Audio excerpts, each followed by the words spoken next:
ED red ਨੂੰ ਲੈ ਕੇ ਸਿਆਸੀ ਸੰਗਰਾਮ ਜਾਰੀ। ਆਮ ਆਦਮੀ ਪਾਰਟੀ ਸੁਪਰੀਮੋ ਕੇਜਰੀਵਾਲ ਨੇ ਸੀਐਮ ਚੰਨੀ ਤੇ ਕੀਤਾ ਵੱਡਾ ਹਮਲਾ। ਬੋਲੇ ਸਾਡਾ ਸਰਵੇ ਦਿਖਾ ਰਿਹਾ ਆਪਣਾ ਹਲਕਾ ਵੀ ਹਾਰ ਰਹੇ ਨੇ ਚੰਨੀ। ਨੋਟਾਂ ਦੇ ਬੰਡਲ ਦੇਖਣ ਤੋਂ ਬਾਅਦ ਅਜੇ ਤੱਕ ਵੀ ਸਦਮੇ 'ਚ ਨੇ ਲੋਕ।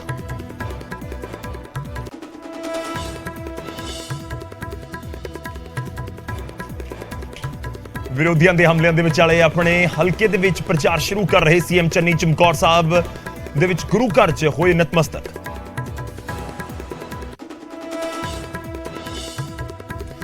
ਅੱਜ ਆ ਸਕਦੀ ਹੈ ਪੰਜਾਬ ਬੀਜੇਪੀ ਦੀ ਪਹਿਲੀ ਲਿਸਟ। ਕਰੀਬ 40 ਉਮੀਦਵਾਰਾਂ ਦੇ ਨਾਮ ਦਾ ਹੋ ਸਕਦਾ ਹੈ ਐਲਾਨ। ਪਹਿਲੀ ਲਿਸਟ ਦੇ ਵਿੱਚ ਵੱਡੇ ਦਿੱਗਜਾਂ ਦੇ ਨਾਮ ਹੋਣ ਦੀ ਵੀ ਸੰਭਾਵਨਾ।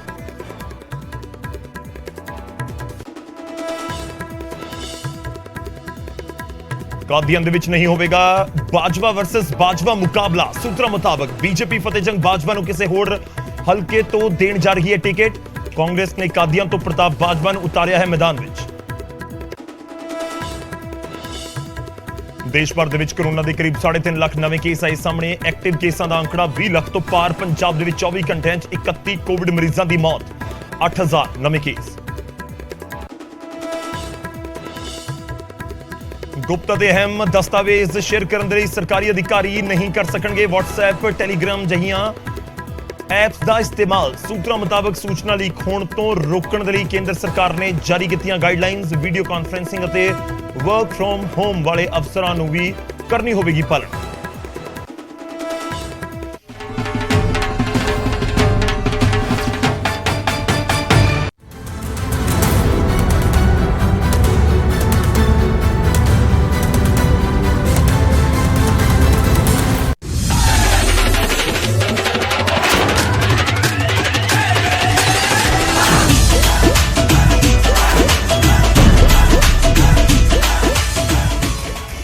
ਸਤਿ ਸ਼੍ਰੀ ਅਕਾਲ। ਨਿਊਜ਼ 18 ਪੰਜਾਬ ਹਰਿਆਣਾ ਹਿਮਾਚਲ ਤੁਸੀਂ ਦੇਖ ਰਹੇ ਹੋ। ਗੌਰਵ ਸ਼ੁਕਲਾ ਮੈਂ ਹਾਂ ਤੁਹਾਡੇ ਨਾਲ। ਪੰਜਾਬ ਦੀ ਹਰ ਸਿਆਸੀ ਖਬਰ ਦੇ ਨਾਲ ਅਸੀਂ ਤੁਹਾਨੂੰ ਰੂਬਰੂ ਕਰਵਾਵਾਂਗੇ।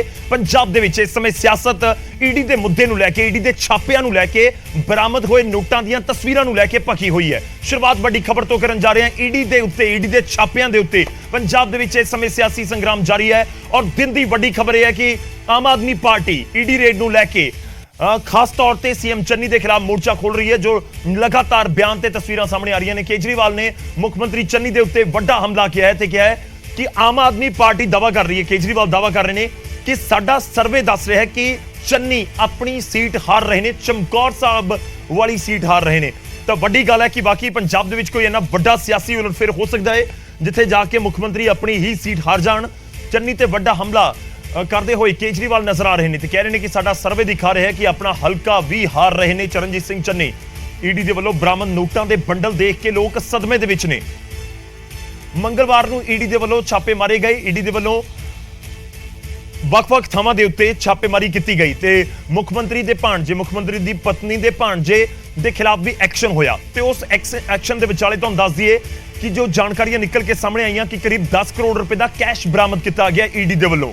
ਉਹ ਤਸਵੀਰਾਂ ਵੀ ਸਾਹਮਣੇ ਆਈਆਂ ਤੇ ਉਹਨਾਂ ਕੈਸ਼ ਦੀਆਂ ਤਸਵੀਰਾਂ ਨੂੰ ਲੈ ਕੇ ਹੁਣ ਵਿਰੋਧੀ ਲਗਾਤਾਰ ਹਮਲਾਵਰ ਨੇ। ਔਰ ਖਾਸ ਇਹ ਵੀ ਹੈ ਕਿ ਮੁੱਖ ਮੰਤਰੀ ਆ ਕੇ ਸਿੱਧੇ ਤੌਰ ਦੇ ਉੱਤੇ ਕਹਿੰਦੇ ਨੇ ਕਿ ਇਸ ਦੇ ਨਾਲ ਕੋਈ ਲੈਣਾ ਦੇਣਾ ਨਹੀਂ, ਬਦਨਾਮ ਕਰਨ ਦੀ ਕੋਸ਼ਿਸ਼ ਹੋ ਰਹੀ ਹੈ। ਕਾਂਗਰਸ ਨੇ ਖੁੱਲ ਕੇ ਇਸ ਦਾ ਵਿਰੋਧ ਕੀਤਾ ਹੈ। ਕਾਂਗਰਸ ਖੁੱਲ ਕੇ ਸੀਐਮ ਚੰਨੀ ਦੇ ਨਾਲ ਖੜੀ ਹੋਈ ਨਜ਼ਰ ਆਈ ਹੈ। ਪਰ ਵਿਰੋਧੀ ਲਗਾਤਾਰ ਇੱਕੋ ਸਵਾਲ ਪੁੱਛ ਰਹੇ ਨੇ ਕਿ ਆਖਿਰ ਇਹ ਜਿਹੜਾ ਪੈਸਾ ਆਇਆ ਜਾਂ ਪੈਸਾ ਜਿਹੜਾ ਬਰਾਮਦ ਹੋਇਆ ਹੈ ਉਸ ਦੀ ਅਸਲ ਸੱਚਾਈ ਕੀ? ਆਖਿਰ ਉਸ ਦੇ ਮਾਲਕ ਕੌਣ ਆ? ਕਿੱਥੋਂ ਇੰਨਾ ਕੈਸ਼ ਆਇਆ? ਕਿੱਥੋਂ ਇੰਨਾ ਪੈਸਾ ਆਇਆ? ਤੁਹਾਨੂੰ ਦਿਖਾਉਂਦੇ ਆ ਕਿ ਅਰਵਿੰਦ ਕੇਜਰੀਵਾਲ ਦੇ ਵੱਲੋਂ ਕੀ ਕੁਝ ਟਵੀਟ ਕੀਤਾ ਗਿਆ। ਆਪਣੇ ਟਵੀਟ ਦੇ ਵਿੱਚ ਅਰਵਿੰਦ ਕੇਜਰੀਵਾਲ ਕੀ ਕਹਿੰਦੇ ਹੋਏ ਨਜ਼ਰ ਆ ਰਹੇ ਨੇ। ਟਵੀਟ ਦਿਖਾਉਂਦੇ ਆ ਤੁਹਾਨੂੰ ਵੱਡੀ ਸਕਰੀਨ ਦੇ ਉੱਤੇ। ਔਰ ਅਰਵਿੰਦ ਕੇਜਰੀਵਾਲ ਮੁੱਖ ਮੰਤਰੀ ਨੇ ਪੰਜਾਬ ਦੇ ਆਮ ਆਦਮੀ ਪਾਰਟੀ ਦੇ ਕੌਮੀ ਕਨਵੀਨਰ ਨੇ। ਉਹ ਆਪਣੇ ਟਵੀਟ ਦੇ ਵਿੱਚ ਲਿਖਦੇ ਨੇ ਕਿ ਸਾਡਾ ਸਰਵੇ ਦਿਖਾ ਰਿਹਾ ਹੈ ਕਿ ਚੰਨੀ ਜੀ ਚਮਕੌਰ ਸਾਹਿਬ ਤੋਂ ਹਾਰ ਰਹੇ ਨੇ, ਚਮਕੌਰ ਸਾਹਿਬ ਤੋਂ ਹਾਰ ਰਹੇ ਨੇ। ਟੀਵੀ ਅਤੇ ਈਡੀ ਦੇ ਅਫਸਰਾਂ ਨੂੰ ਇੰਨੇ ਮੋٹے-ਮੋٹے ਨੋਟਾਂ ਦੇ ਬੰਡਲ ਗਿਣਦਿਆਂ ਦੇਖ ਲੋਕ ਸਦਮੇ ਵਿੱਚ ਨੇ। ਤਾਂ ਵਿਰੋਧੀਆਂ ਦੇ ਉੱਤੇ ਨਿਸ਼ਾਨਾ ਸਿੱਧੇ ਤੌਰ ਦੇ ਉੱਤੇ ਅਰਵਿੰਦ ਕੇਜਰੀਵਾਲ ਲਗਾਉਂਦੇ ਨਜ਼ਰ ਆ ਰਹੇ ਨੇ ਤੇ ਕਹਿ ਰਹੇ ਨੇ ਕਿ ਸਾਡਾ ਸਰਵੇ ਯਾਨੀ ਕਿ ਆਮ ਆਦਮੀ ਪਾਰਟੀ ਦਾ ਸਰਵੇ। ਦਰਅਸਲ ਹਰ ਪੋਲੀਟੀਕਲ ਪਾਰਟੀ ਆਪਣੇ ਪੱਧਰ ਦੇ ਉੱਤੇ ਸਰਵੇ ਕਰਦੀ ਹੈ ਔਰ ਆਮ ਆਦਮੀ ਪਾਰਟੀ ਕਹਿ ਰਹੀ ਹੈ ਕਿ ਜੋ ਸਰਵੇ ਹੋਇਆ ਉਸ ਸਰਵੇ ਦੇ ਹਿਸਾਬ ਦੇ ਨਾਲ ਚਮਕੌਰ ਸਾਹਿਬ ਤੋਂ ਹਾਰ ਰਹੇ ਨੇ ਚਰਨਜੀਤ ਸਿੰਘ ਚੰਨੀ।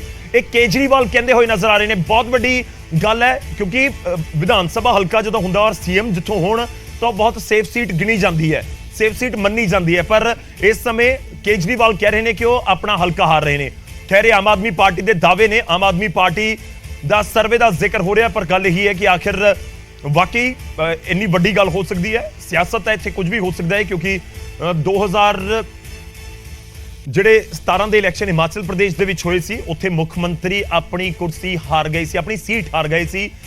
ਪ੍ਰੇਮ ਕੁਮਾਰ ਧੂਮਲ ਜੋ ਮੁੱਖ ਮੰਤਰੀ ਦੇ ਇੱਕ ਤਰੀਕੇ ਨਾਲ ਉਮੀਦਵਾਰ ਸੀ ਤਾਂ ਉਸ ਤੋਂ ਬਾਅਦ ਜੈਰਾਮ ਠਾकुर ਮੁੱਖ ਮੰਤਰੀ ਬਣੇ ਸਨ।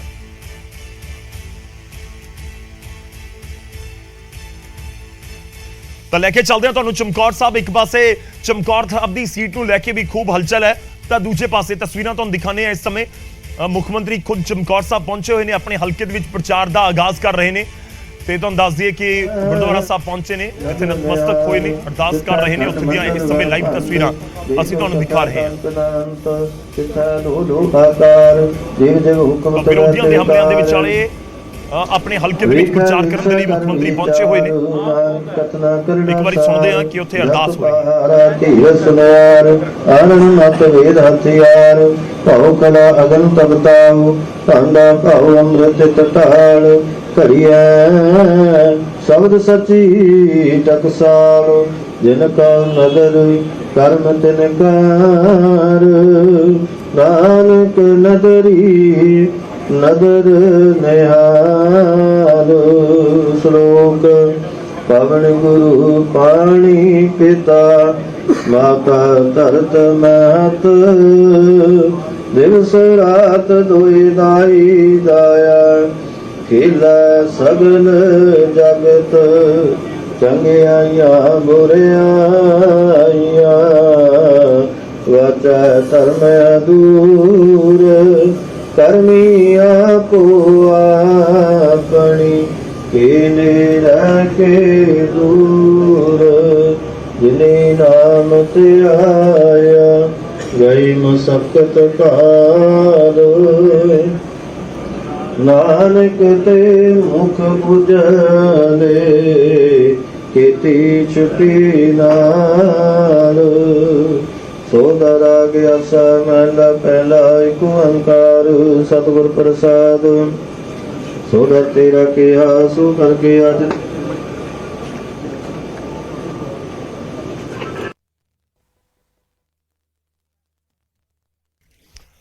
ਤੇ ਗੁਰਦੁਆਰਾ ਸਾਹਿਬ ਚਮਕੌਰ ਸਾਹਿਬ ਦੀਆਂ ਤਸਵੀਰਾਂ ਅਸੀਂ ਆਪਣੇ ਦਰਸ਼ਕਾਂ ਤੱਕ ਪਹੁੰਚਾ ਰਹੇ ਹਾਂ। ਮੁੱਖ ਮੰਤਰੀ ਉੱਥੇ ਪਹੁੰਚੇ ਹੋਏ ਨੇ, ਆਪਣੇ ਹਲਕੇ ਦੇ ਵਿੱਚ ਪ੍ਰਚਾਰ ਦਾ ਆਗਾਜ਼ ਇੱਕ ਤਰੀਕੇ ਨਾਲ ਕਰ ਰਹੇ ਨੇ।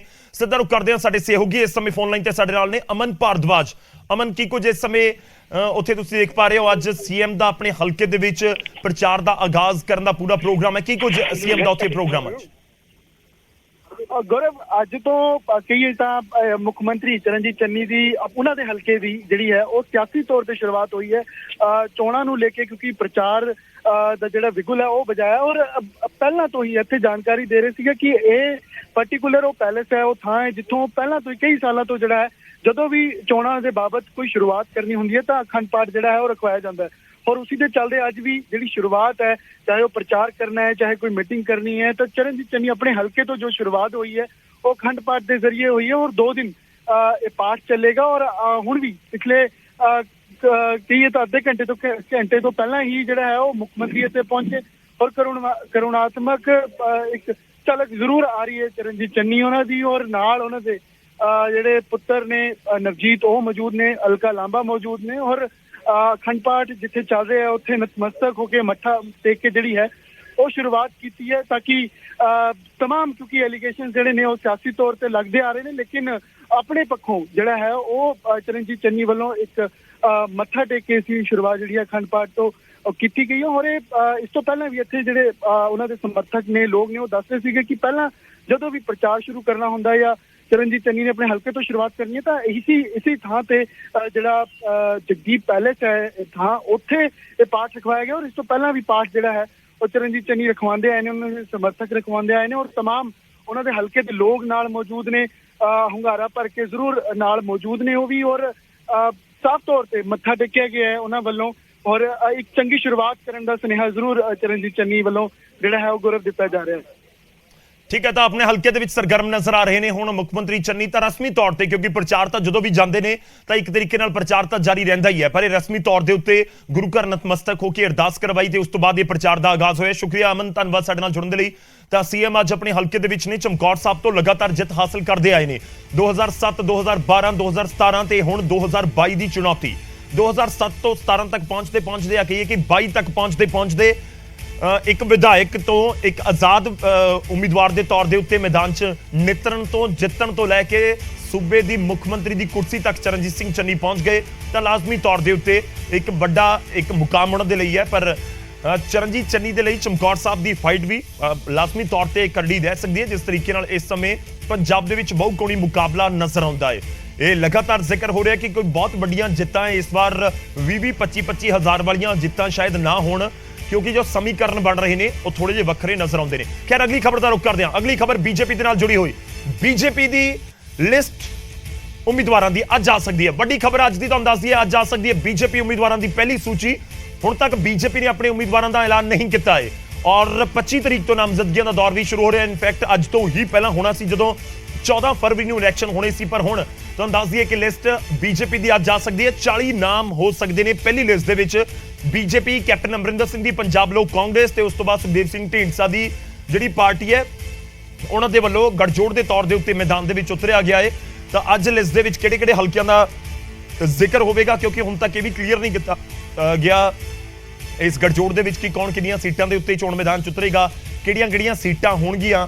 ਤਾਂ ਇਹ ਜ਼ਰੂਰ ਦੇਖਣ ਵਾਲੀ ਗੱਲ ਹੋਏਗੀ ਕਿ ਬੀਜੇਪੀ ਜਦੋਂ ਅੱਜ ਆਪਣੀ ਪਹਿਲੀ ਲਿਸਟ ਜਾਰੀ ਕਰੇਗੀ 40 ਉਮੀਦਵਾਰਾਂ ਦੀ, ਤਾਂ ਉਸ ਦੇ ਵਿੱਚ ਕਿਹੜੇ-ਕਿਹੜੇ ਨਾਮ ਹੋਣਗੇ, ਉਸ ਲਿਸਟ ਦੇ ਵਿੱਚ ਕਿਹੜੇ-ਕਿਹੜੇ ਨਾਮ ਹੋਣਗੇ ਜਿਨ੍ਹਾਂ ਨੂੰ ਉਮੀਦਵਾਰ ਬਣਾਇਆ ਜਾਂਦਾ ਹੈ, ਜਿਨ੍ਹਾਂ ਨੂੰ ਚੋਣ ਮੈਦਾਨ ਦੇ ਵਿੱਚ ਉਤਾਰਿਆ ਜਾਂਦਾ ਤੇ ਕਿਹੜੇ-ਕਿਹੜੇ ਹਲਕੇ ਹੋਣਗੇ, ਤੇ ਉਸ ਦੇ ਉੱਤੇ ਵੀ ਨਜ਼ਰ ਰਹੇਗੀ। ਖਾਸ ਇਹ ਹੈ ਕਿ ਕੱਲ ਇੱਕ ਦਿਨ ਪਹਿਲਾਂ ਉੱਤਰਾਖੰਡ ਦੇ ਵਿੱਚ ਇੱਕ ਲਿਸਟ ਦਾ ਅਨਾਉਂਸਮੈਂਟ ਕਰ ਦਿੱਤਾ ਗਿਆ ਸੀ। ਉਸ ਤੋਂ ਬਾਅਦ ਜਿਹੜੇ ਬਾਕੀ ਉਮੀਦਵਾਰ ਨੇ ਉੱਤਰ ਪ੍ਰਦੇਸ਼ ਦੇ ਵਿੱਚ ਵੀ ਇੱਕ ਲਿਸਟ ਜਾਰੀ ਕੀਤੀ ਗਈ ਸੀ, ਗੋਆ ਦੀ ਵੀ ਇੱਕ ਲਿਸਟ ਜਾਰੀ ਹੋਈ ਸੀ। ਖੈਰ ਵੱਡੀ ਖਬਰ ਦੇ ਨਾਲ ਅਸੀਂ ਤੁਹਾਨੂੰ ਦੱਸਾਂਗੇ ਕਿ ਆਖਿਰ ਕੌਣ-ਕੌਣ ਬੀਜੇਪੀ ਦੇ ਜਿਹੜੇ ਸਮੀਕਰਨ ਨੇ, ਜਿਹੜੇ ਗਠਜੋੜ ਦੇ ਸਮੀਕਰਨ ਨੇ, ਉਹ ਕੀ ਕੁਝ ਹੋ ਸਕਦੇ ਨੇ। ਤਾਂ ਗਠਜੋੜ ਦੇ ਵਿੱਚ ਸੰਭਾਵਿਤ ਸੀਟ ਸ਼ੇਅਰਿੰਗ ਕੀ ਹੋ ਸਕਦੀ ਹੈ ਉਹ ਅਸੀਂ ਤੁਹਾਨੂੰ ਦੱਸ ਰਹੇ ਹਾਂ। ਬੀਜੇਪੀ 65 ਤੋਂ 70 ਸੀਟਾਂ ਦੇ ਉੱਤੇ ਮੈਦਾਨ ਦੇ ਵਿੱਚ ਉਤਰ ਸਕਦੀ ਹੈ। 65 ਤੋਂ 70 ਸੀਟਾਂ। ਜਦੋਂ ਅਕਾਲੀ ਦਲ ਦੇ ਨਾਲ ਬੀਜੇਪੀ ਦਾ ਗਠਜੋੜ ਸੀ ਤਾਂ ਉਸ ਸਮੇਂ ਅਕਾਲੀ ਦਲ ਦੇ ਵੱਲੋਂ ਜਿਹੜੀਆਂ 23 ਸੀਟਾਂ ਬੀਜੇਪੀ ਨੂੰ ਦਿੱਤੀਆਂ ਜਾਂਦੀਆਂ ਸੀ। ਮੈਂ ਇਸ ਸਮੀਕਰਨਾਂ ਦਾ ਜ਼ਿਕਰ ਕਰਾਂਗਾ, ਪਰ ਇਸ ਸਭ ਦੇ ਵਿਚਾਲੇ ਤਾਂ ਮੁੱਖ ਮੰਤਰੀ ਚੰਨੀ ਵੀ ਥੋੜੀ ਦੇਰ ਦੇ ਵਿੱਚ ਮੀਡੀਆ ਦੇ ਮੁਖਾਤਿਬ ਹੋਣਗੇ। ਮੈਂ ਰੁਕ ਕਰਾਂਗਾ ਚਮਕੌਰ ਸਾਹਿਬ ਦਾ ਵੀ, ਪਰ ਇਸ ਵਿਚਾਲੇ ਅਸੀਂ ਜ਼ਿਕਰ ਕਰ ਰਹੇ ਹਾਂ ਅਕਾਲੀ ਦਲ ਸੰਯੁਕਤ ਪੰਜਾਬ ਲੋਕ ਕਾਂਗਰਸ ਤੇ ਬੀਜੇਪੀ। ਇਹ ਗਠਜੋੜ ਹੈ। ਗਠਜੋੜ ਦੇ ਤੌਰ ਦੇ ਉੱਤੇ ਤਿੰਨੋਂ ਲੀਡਰ ਇੱਕ ਸਟੇਜ ਦੇ ਉੱਤੇ ਨਜ਼ਰ ਆਉਣਗੇ। ਬੀਜੇਪੀ ਪੰਜਾਬ ਦੇ ਵਿੱਚ ਕਿਸ ਨੂੰ ਆਪਣਾ ਚਿਹਰਾ ਬਣਾਉਂਦੀ ਹੈ, ਜਾਂ ਕੈਪਟਨ ਅਮਰਿੰਦਰ ਸਿੰਘ ਨੂੰ ਚਿਹਰਾ ਬਣਾ ਕੇ ਚੋਣਾਂ ਲੜਦੀ ਹੈ, ਜਾਂ ਕਿਸ ਤਰੀਕੇ ਨਾਲ ਚੋਣਾਂ ਦੇ ਮੈਦਾਨ ਦੇ ਵਿੱਚ ਉਤਰਦੀ ਹੈ, ਉਹ ਦੇਖਣ ਵਾਲਾ ਇੱਕ ਰਹੇਗਾ ਜੋ ਇਸ ਸਮੇਂ ਜਾਣਕਾਰੀ ਮਿਲ ਰਹੀ ਹੈ। ਕਿਉਂਕਿ ਹੁਣ ਤੱਕ ਇਹ ਸਾਫ਼ ਹੋਇਆ ਹੈ ਕਿ ਗਠਜੋੜ ਹੋਵੇਗਾ ਤਿੰਨਾਂ ਦਾ, ਪਰ ਇਸ ਗਠਜੋੜ ਦੇ ਵਿੱਚ ਕਿਸ ਦੇ ਕੋਲ ਕਿੰਨੀਆਂ ਸੀਟਾਂ ਹੋਣਗੀਆਂ ਉਸ ਬਾਰੇ ਕੋਈ ਜਾਣਕਾਰੀ ਨਹੀਂ ਹੈ। ਇਸ ਕਰਕੇ ਸਿਰਫ ਕਿਆਸ ਨੇ, ਜੋ ਸੂਤਰ ਸਾਡੇ ਟੌਪ ਸੋਰਸਿਸ ਜਾਣਕਾਰੀ ਦੇ ਰਹੇ ਨੇ ਉਹੀ ਹੈ ਕਿ 65 ਤੋਂ 70 ਸੀਟਾਂ ਜਿਹੜੇ ਅਨਾਉਂਸਮੈਂਟ ਹੋ ਸਕਦੀ ਹੈ ਜੋ ਬੀਜੇਪੀ ਦੇ ਖਾਤੇ ਹੋਣਗੀਆਂ।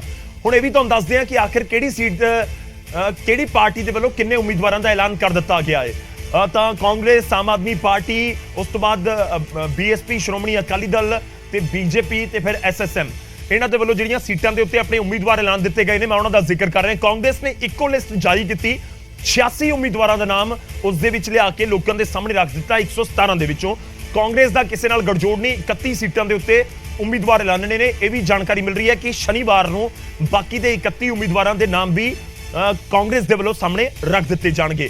ਤਾਂ 86 ਦੇ ਵਿੱਚ 4 ਤਾਂ ਵਿਧਾਇਕਾਂ ਦੀ ਟਿਕਟ ਕੱਟ ਦਿੱਤੀ। ਕੁਝ ਵਿਧਾਇਕ ਜਾਂ ਮੰਤਰੀ ਜਿਹੜੇ ਸਾਬਕਾ ਸੀ ਉਹ ਛੱਡ ਕੇ ਕਾਂਗਰਸ ਨੂੰ ਗਏ, ਇਸ ਕਰਕੇ ਟਿਕਟਾਂ ਬਦਲੀਆਂ ਗਈਆਂ ਨੇ।